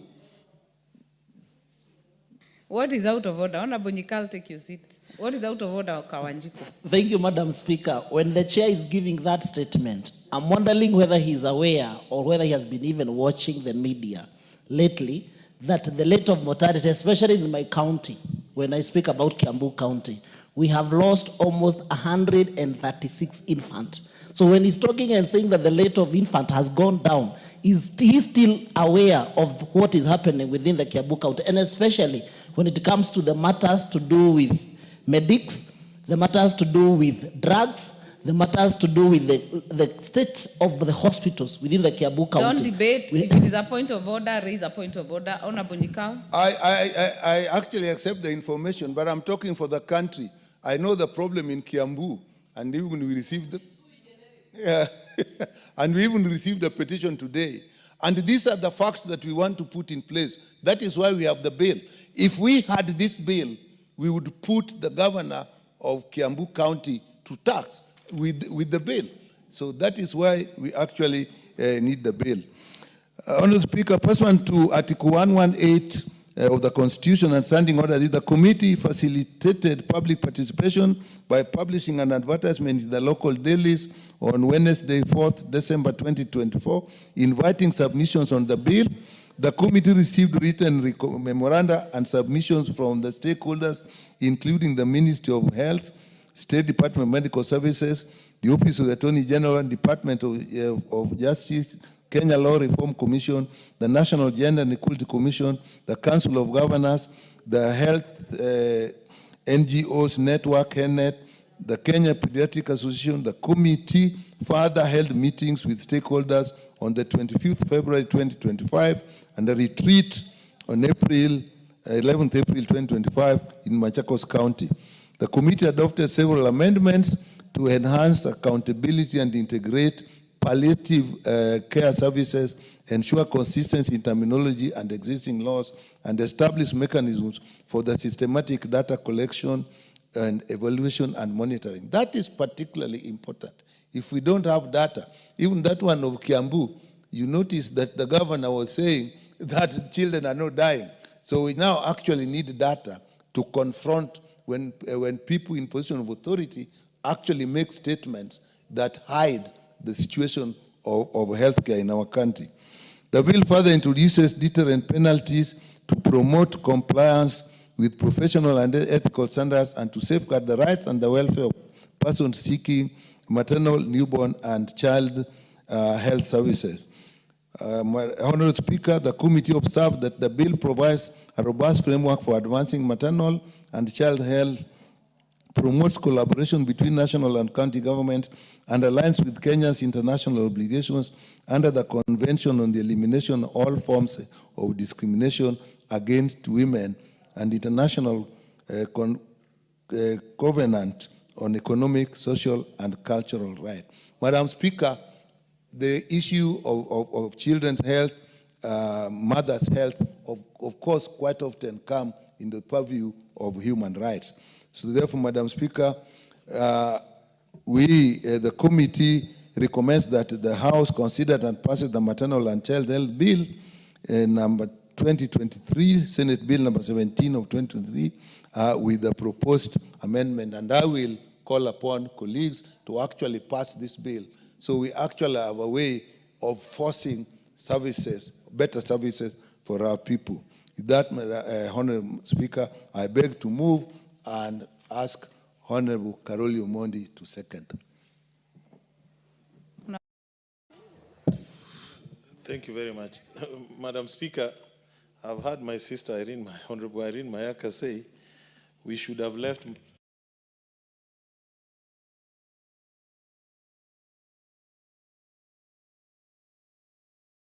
possibly maneno ya wanawake.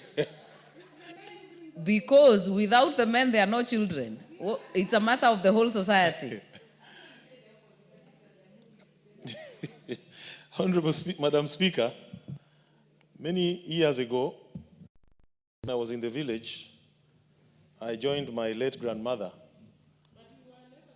to go and weed, to do some weeding. I was in the village, Honorable Mili.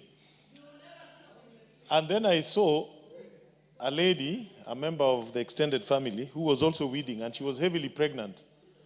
And shock of my life, I saw her holding some tree and swinging around.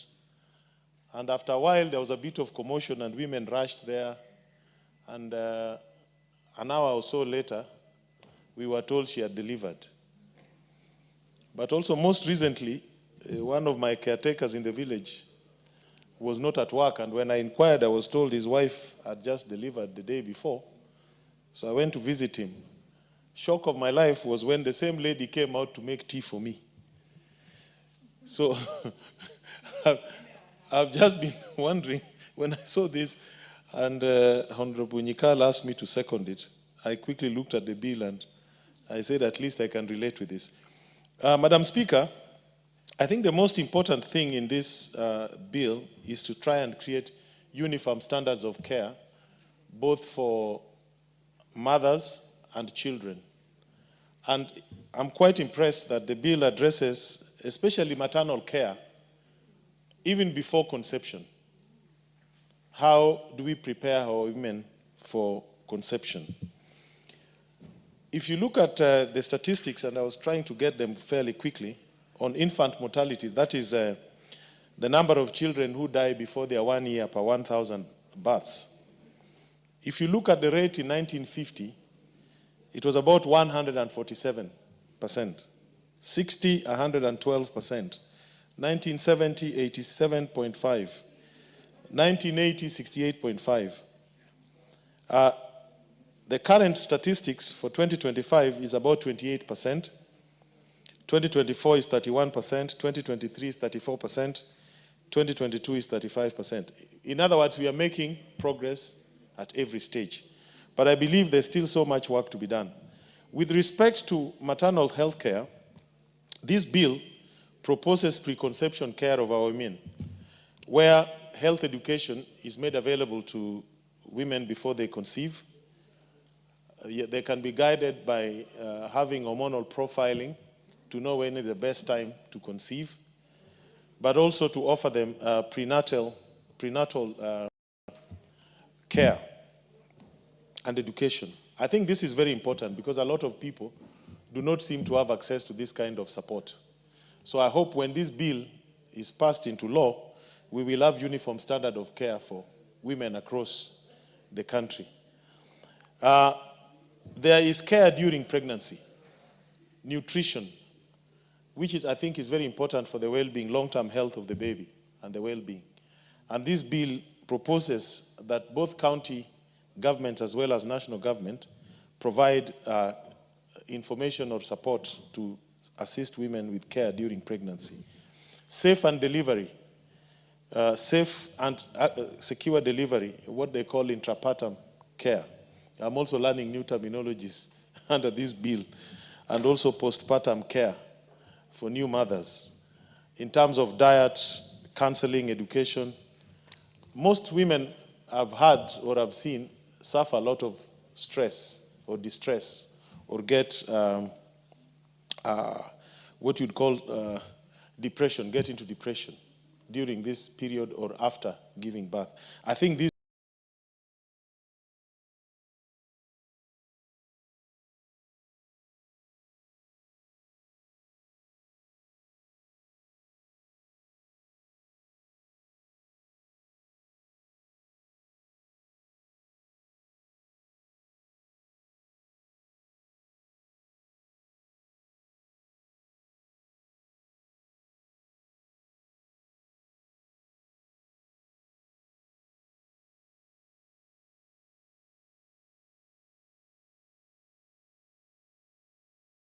bill offers us an opportunity to deal with that problem. This is where health workers have not been very kind to new babies or newborn mothers. And workers have not been very kind to new babies or newborn mothers. For that kind of inhuman treatment. So I hope with this, even the county health facilities will provide facilities to support newborns, especially those born prematurely, and also to guide the mothers how to look after themselves. There's a famous, I think, problem in the country. Is it infamous called fistula? I'm not an expert, but I'm informed it's related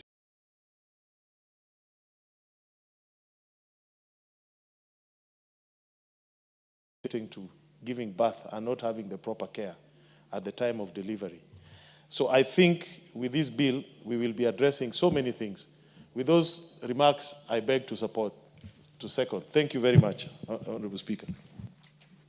I therefore bill, Senate Bill number 17 of 2023 be read a second time. Minority Whip.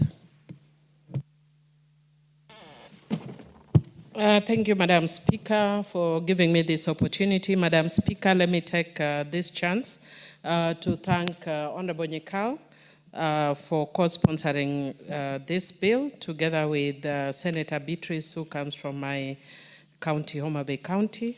Madam Speaker, it is said great minds think alike, and so I just want to congratulate Honorable Beatrice because I have a similar bill, a bit more comprehensive, because this is maternal, newborn, and child health bill.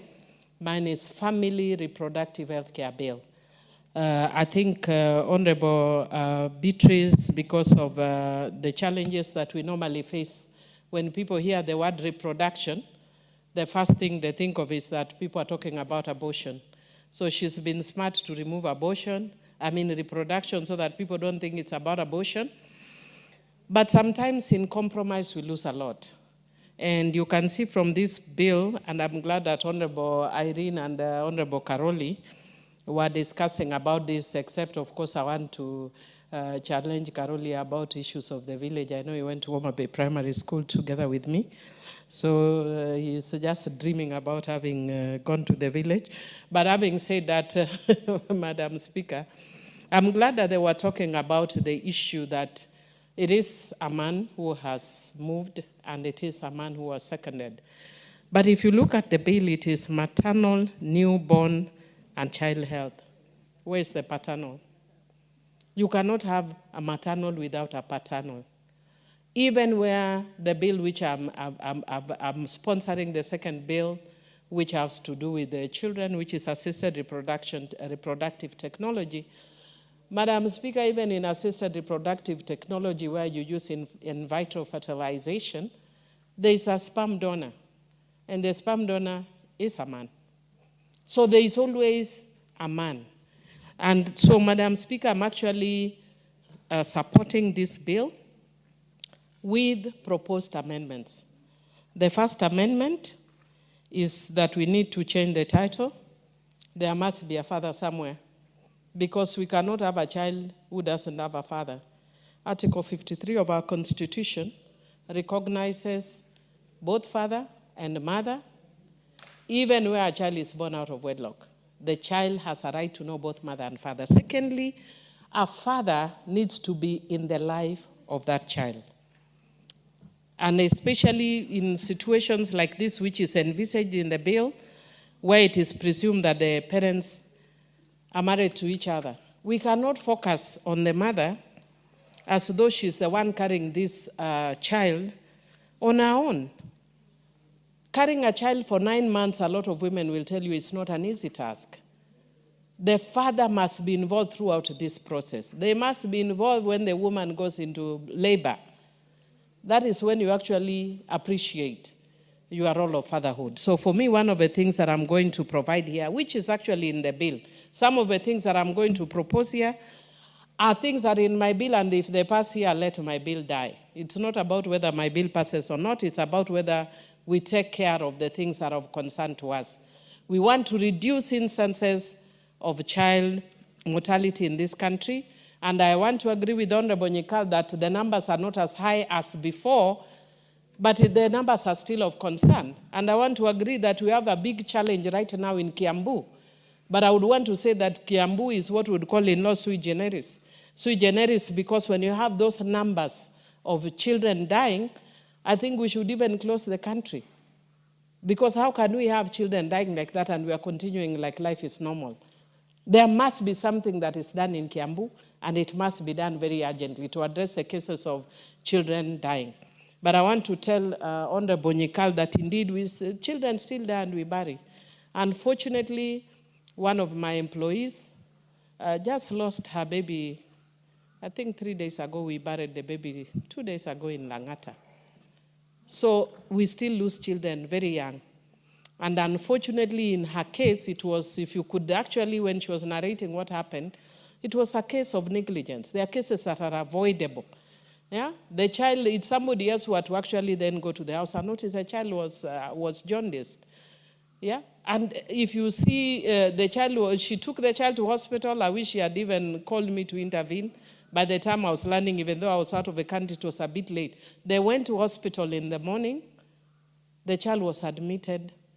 They were trying to admit the child in the evening because the child needed to be in ICU. And by the time they were admitting, they had been telling her to wait for ICU. Then they said there's no longer any space for ICU. So the child died because there was no space for ICU. So that does happen, that we still have, and I just want to say condolences to Belinda on the loss of your child. And so we still are having many, many women losing children when they don't need to in this age and time. We are losing too many children. But the worst is also that we are losing too many mothers while having children. There is no reason for us to be losing mothers when they're having children.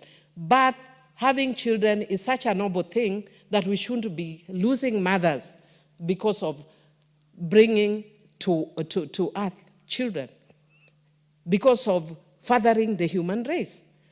And yet, a lot of the cases that you see, it's because of negligence or because of distances, like those of us who come from, very far places.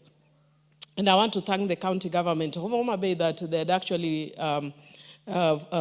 promised, for instance, our islands, that they are going to provide an ambulance in each of the islands. But I would actually also want to suggest, because I was one of the people who sat when we were doing the constitution, and I remember this was an issue that was raised by Honorable Uhuru Muigai Kenyatta himself, and he said in areas like ours that are overly marginalized, we should be given more money to take care of those unique challenges. In my place where you have 7 habitable islands, if there is an emergency in Sukuru, Rembaringiti, or Takawiri Island, or Ngode Island, or Mfangano Island, and you need to reach the mainland, how do you quickly reach the mainland with an emergency? So we end up losing many women, we end up losing, many children because of that. And sometimes you want to blame the county governments, but all, the amount of monies that are given are not really sufficient for that. So for me, I want to just say, I don't want to go into the details of this bill, because as I've indicated, I have a more comprehensive bill that looks at the entire life spectrum of reproduction, from preconception to conception to giving birth in all ages, including gerontological. Because we have very many old men who are struggling with other reproductive challenges nowadays because of peer pressure. Peer pressure happens at any age. You'll find a man who is 80, 90, is still busy wanting to have a child. So we say, if you are a man who is 80, 90 and you have a child, how do you deal with you as an 80-year-old man? How do you deal with your child as an 80-year-old man? How do you deal with, raising that child as an 80-year-old man who has a child at 80 and you are a father? That child, by the time you are 90, the child is 10. By the time you are 100, the child is joining university. So those are issues that I've addressed in my bill, and as I've said, I've actually discussed with Honorable Nyikal. To the extent possible, so that we don't change the architecture of this bill, I will bring amendments that can be carried on into this bill, and I'm hoping that we don't bring propaganda again to this bill, because as we do a lot of politics on women's bodies, women continue dying and young children continue dying. Why we politic? It's very easy to sit from a distance and comment about your neighbor's compound when you don't know what your neighbor has to go through. And unfortunately, sometimes that's what our brothers do to us. We want to theorize about childbirth, we want to theorize about reproduction, and we love the ones like Honorable Nyikal and Honorable Kaluri, who are very supportive of us. And please talk to your other male colleagues so that they can join us, because this is a journey of fathering the human race, both men and female. Once again, congratulations and thank you for this bill. I'll support with amendments. Very well. Honorable Mayaka.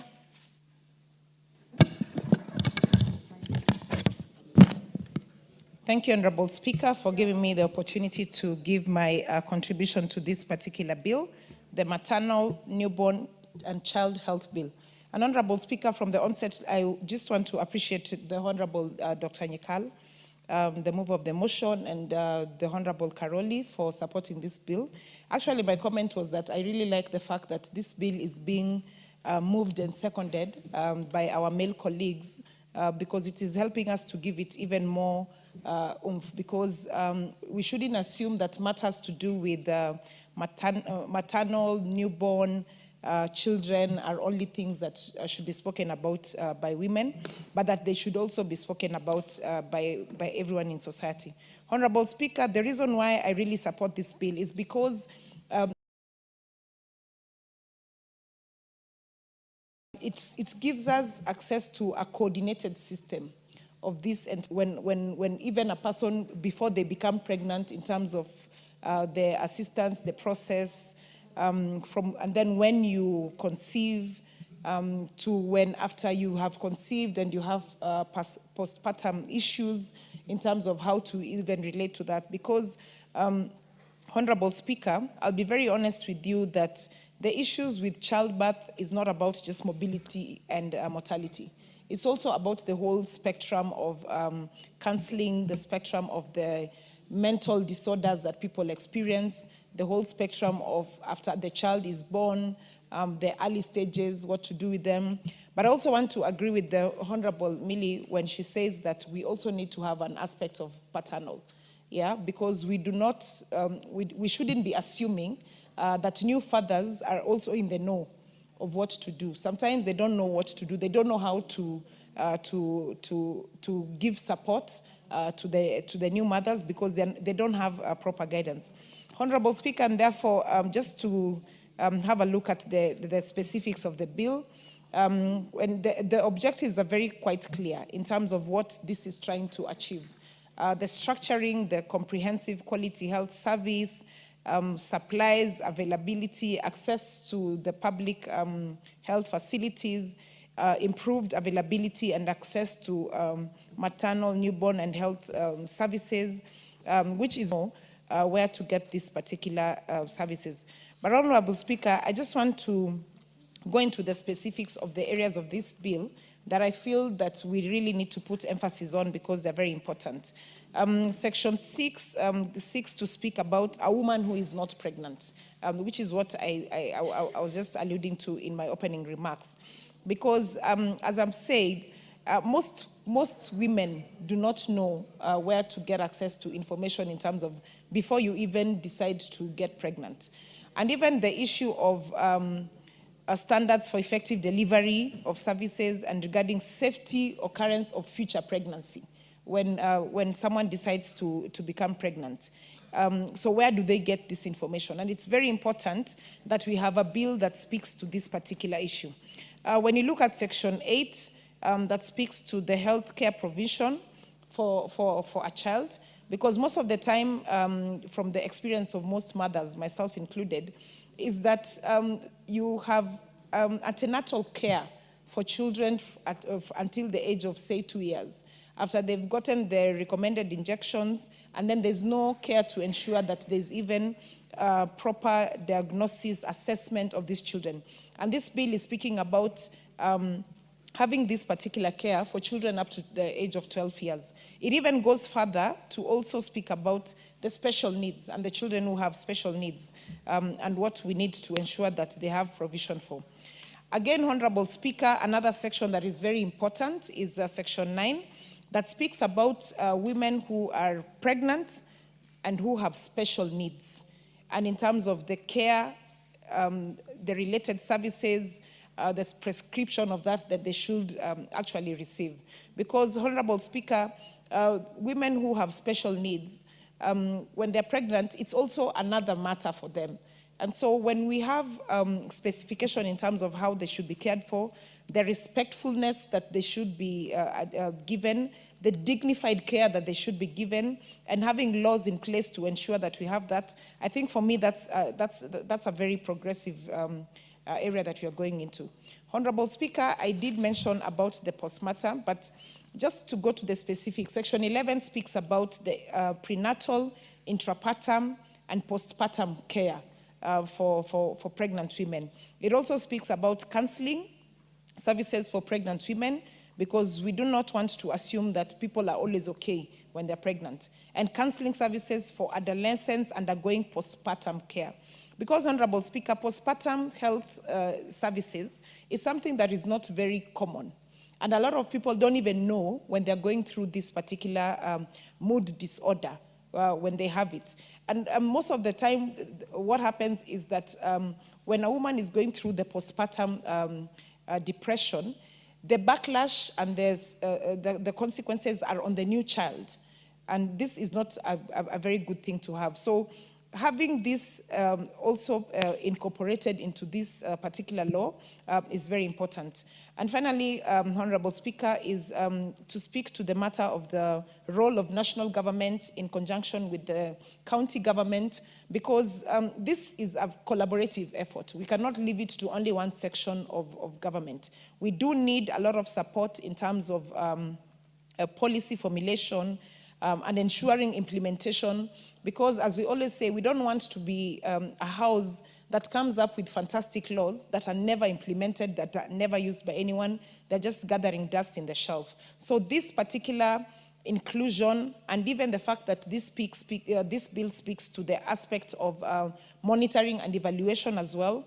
It is very specific. It speaks about the CS giving a report 3 months after the financial year in terms of the status of maternal, newborn, and child health services. I think this is very important as well, so that as a country, as a house, we are able to actually track what is going on in our country. We are able to track in terms of the effectiveness of the laws that we are making, so that if there is anything within this law that, say, 1 year from now, that we feel was not covered sufficiently, the monitoring and evaluation aspect done by the national government in conjunction with the county government helps us to be able to enrich even this law further.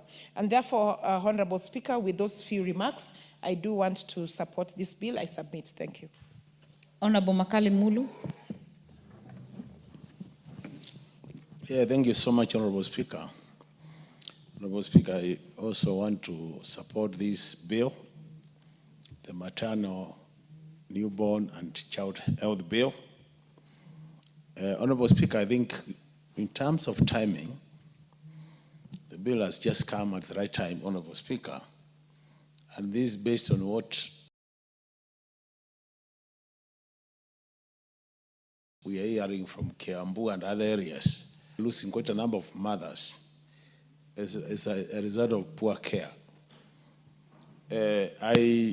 As Dr. Nyika was moving, I realized that the focus is more on the children below the 28 days, Honorable Speaker. And this is informed by the fact that statistics do prove that up to 5 years, things are not very bad these days. And the issue, Honorable Speaker, is it is unfortunate that in these modern days, when technology has improved this much, we could still see our children dying, and more so below the 28 days, Honorable Speaker. And the worst is where you even lose a mother. But Honorable Speaker, one of the interesting things of this bill is the element of monitoring and evaluation. And to me, that's what I'm very attracted to that, Honorable Speaker. Why am I saying that? Because through monitoring and evaluation, Honorable Speaker, we'll be able to know if there's a maternal death. We'll be able to document what factors have contributed to that death. And as a result of that, then we can come up with the mechanisms which change the scenario. At the same time, Honorable Speaker, after documenting the factors, then as a house, we could be in a position to determine how much resources are required to address the shortcomings. And that is critical. Honorable Speaker, when you watched the story of Kiambu the other day, as a Kenyan, I felt really bad. And you know, Honorable Speaker, there has been this debate between Linda Mama and the new SHA proposals, which one is more superior. And I think these are some of the things which would make us and the Kenyan women feel like Linda Mama was more senior or superior in terms of services than the one being called the family package. Why am I saying that, Honorable Speaker? Because since we got into devolution, one of the health is one of the functions which was developed, Honorable Speaker. And we have seen over time, in many areas, and more so the marginalized areas of this country, the health indicators are actually getting worse as a result of this devolving of the health function, Honorable Speaker. And that's why I think this bill becomes very important, because the bill is going to provide a legal framework where all over the country now, we should be able to know if a mother dies, what is the cause of that death? If a child dies, what is the cause of that death? And then we'll be able to mainstream, Honorable Speaker, those services which are required to ensure that that does not happen. That's why I agree with what Honorable Mayaka is saying in terms of looking at clause by clause. You can see there is a very structured way to ensure that mothers don't die. And even there are also issues where there will be even advice on what to do. There are also follow-up mechanisms to make sure that we minimize this area where mothers die as they give birth, Honorable Speaker. And this is important, and I think as a house, we need to support this bill. And what I would be requesting, Honorable Nyikali, is possible to fast track, so that even after this second reading, Honorable Speaker, the third reading is taken up very quickly by the House Business, so that within a very short time, this becomes an act of Parliament, which will now support the whole process. And then, Honorable Speaker, it would also be unfortunate, like what is happening in Kiambu, and it was documented, that if we just buried our heads in the sand, Honorable Speaker, I think when such a things happen, it's important really to take action immediately, because losing one more life is too many to lose, Honorable Speaker. So from where I sit, I think this bill is good, and let's ensure, Speaker, the health sector in any country is a sector which should be taken very serious. And Honorable Speaker, I want to tell you, because we live in the counties, as a member of Parliament, Honorable Speaker, anytime I sit in my office on Fridays, because I sit there on Fridays to listen to my people, Honorable Speaker, the kind of problems our people are going in the health sector are things you cannot explain, Honorable Speaker. Somebody comes to your office and tells you, I've gone to the hospital, this drug has been prescribed for me, I can't afford, and the hospital doesn't have the drug. Up to an extent, Honorable Speaker, where people are going to ask to go to the chemistry to buy needles, Honorable Speaker. So, Honorable Speaker, for me, I think really as a country, this health sector, the health issues of this country, we need to take time and discuss them. We need a serious national discourse, matters health, so that as Kenyans we say, what is ailing us? And once we agree on the way forward, we have come up with the solutions which will serve Kenyans who are in the urban setting, where we have so many doctors and private clinics, and we have also proposals which will serve Kenyans who are very marginalized areas, where transport is a serious problem. As Honorable, within the same county, you need to take 3 hours to reach our health center, and more so, a health center where you can have maternal services, Honorable Speaker.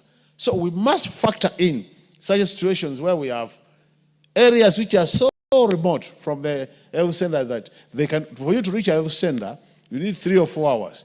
In such a case, what happens to a mother who has complications, Honorable Speaker? And that's why we also must be discussing. At one point, Honorable Speaker, this issue of mobile clinics was very common, so that you have mobile clinics in such remote areas, so that when you have an emergency, you can actually save life. Because by having our mothers dying as they give birth, Honorable Speaker, we are saying we are not then going to allow this country to have more people. And I think it is good to have more people as a country. It's good, Honorable Speaker, for purposes of ensuring that, because most people now are planning, through family planning, most people just want 2 children or 3. So in a situation where you give birth and the child dies, Honorable Speaker, you can see the frustration in that family. I have heard Honorable Millie saying through our bill, and I always, she brings our amendment, which I will be supporting, we also take sure some of our traditions, Honorable Speaker. In a situation where Honorable Millie wants me to be in a labor ward at my age, although I'm not, Honorable Speaker, I get worried, Honorable Speaker, because you know some of our age mates are also in the childbearing level, Honorable Speaker. And according to our traditions, a man is not supposed to be in the labor ward, more so the older one. So even as many proposes our amendments, she should also factor in the tradition so that she doesn't cause problems into our culture. But really, I support her moves. I know she's really passionate about reproductive health, but we also need to be careful, Honorable Speaker. Otherwise, we'll have challenges where your wife tells you must come to the labor ward, and then the Wazes are looking at you, Honorable Speaker, and what is wrong with the Honorable Speaker? So these are the issues we must balance so that we have a country which is progressive in terms of making our laws and progressive in the provision of services. With those many remarks, Honorable Speaker, I support. Thank you so much.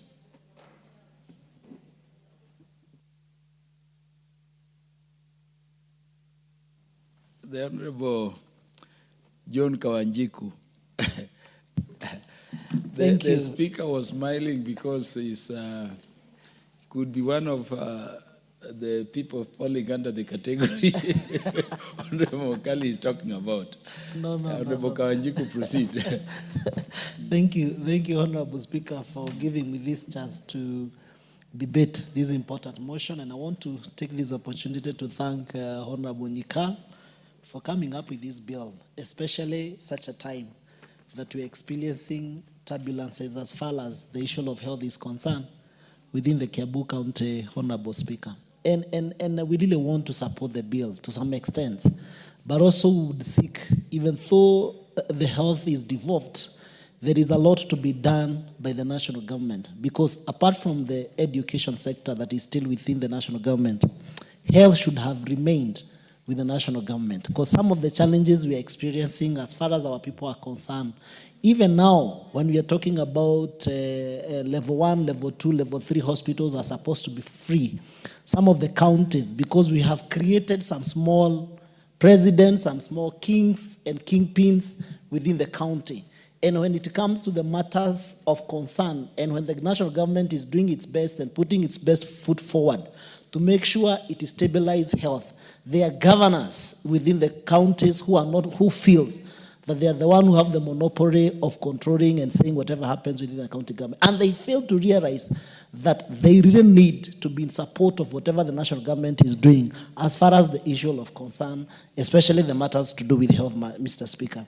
Some of the issues I have seen Honorable Nyikal trying to address on this bill is that we should carefully and keenly take care of our children. Because when you talk about the child, you talk about the innocent, you talk about the future of our country, the future of a parent, the future of a nation. And even when that mother is pregnant at that particular time, Mr. Speaker, she takes a lot of time to prepare.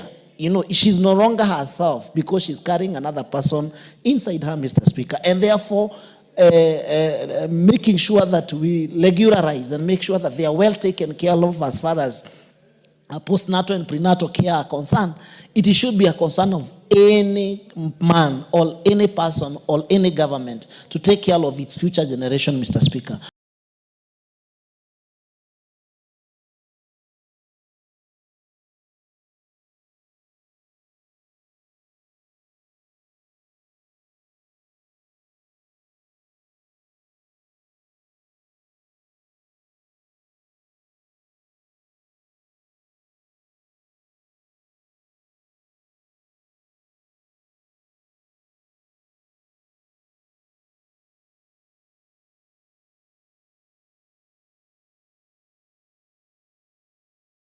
We have an issue, and I want to congratulate Honorable Millie and doesn't even understand what is happening. So we must call these governors out and turning. So we must call these governors out. The health is devolved. We have seen so many kids dying.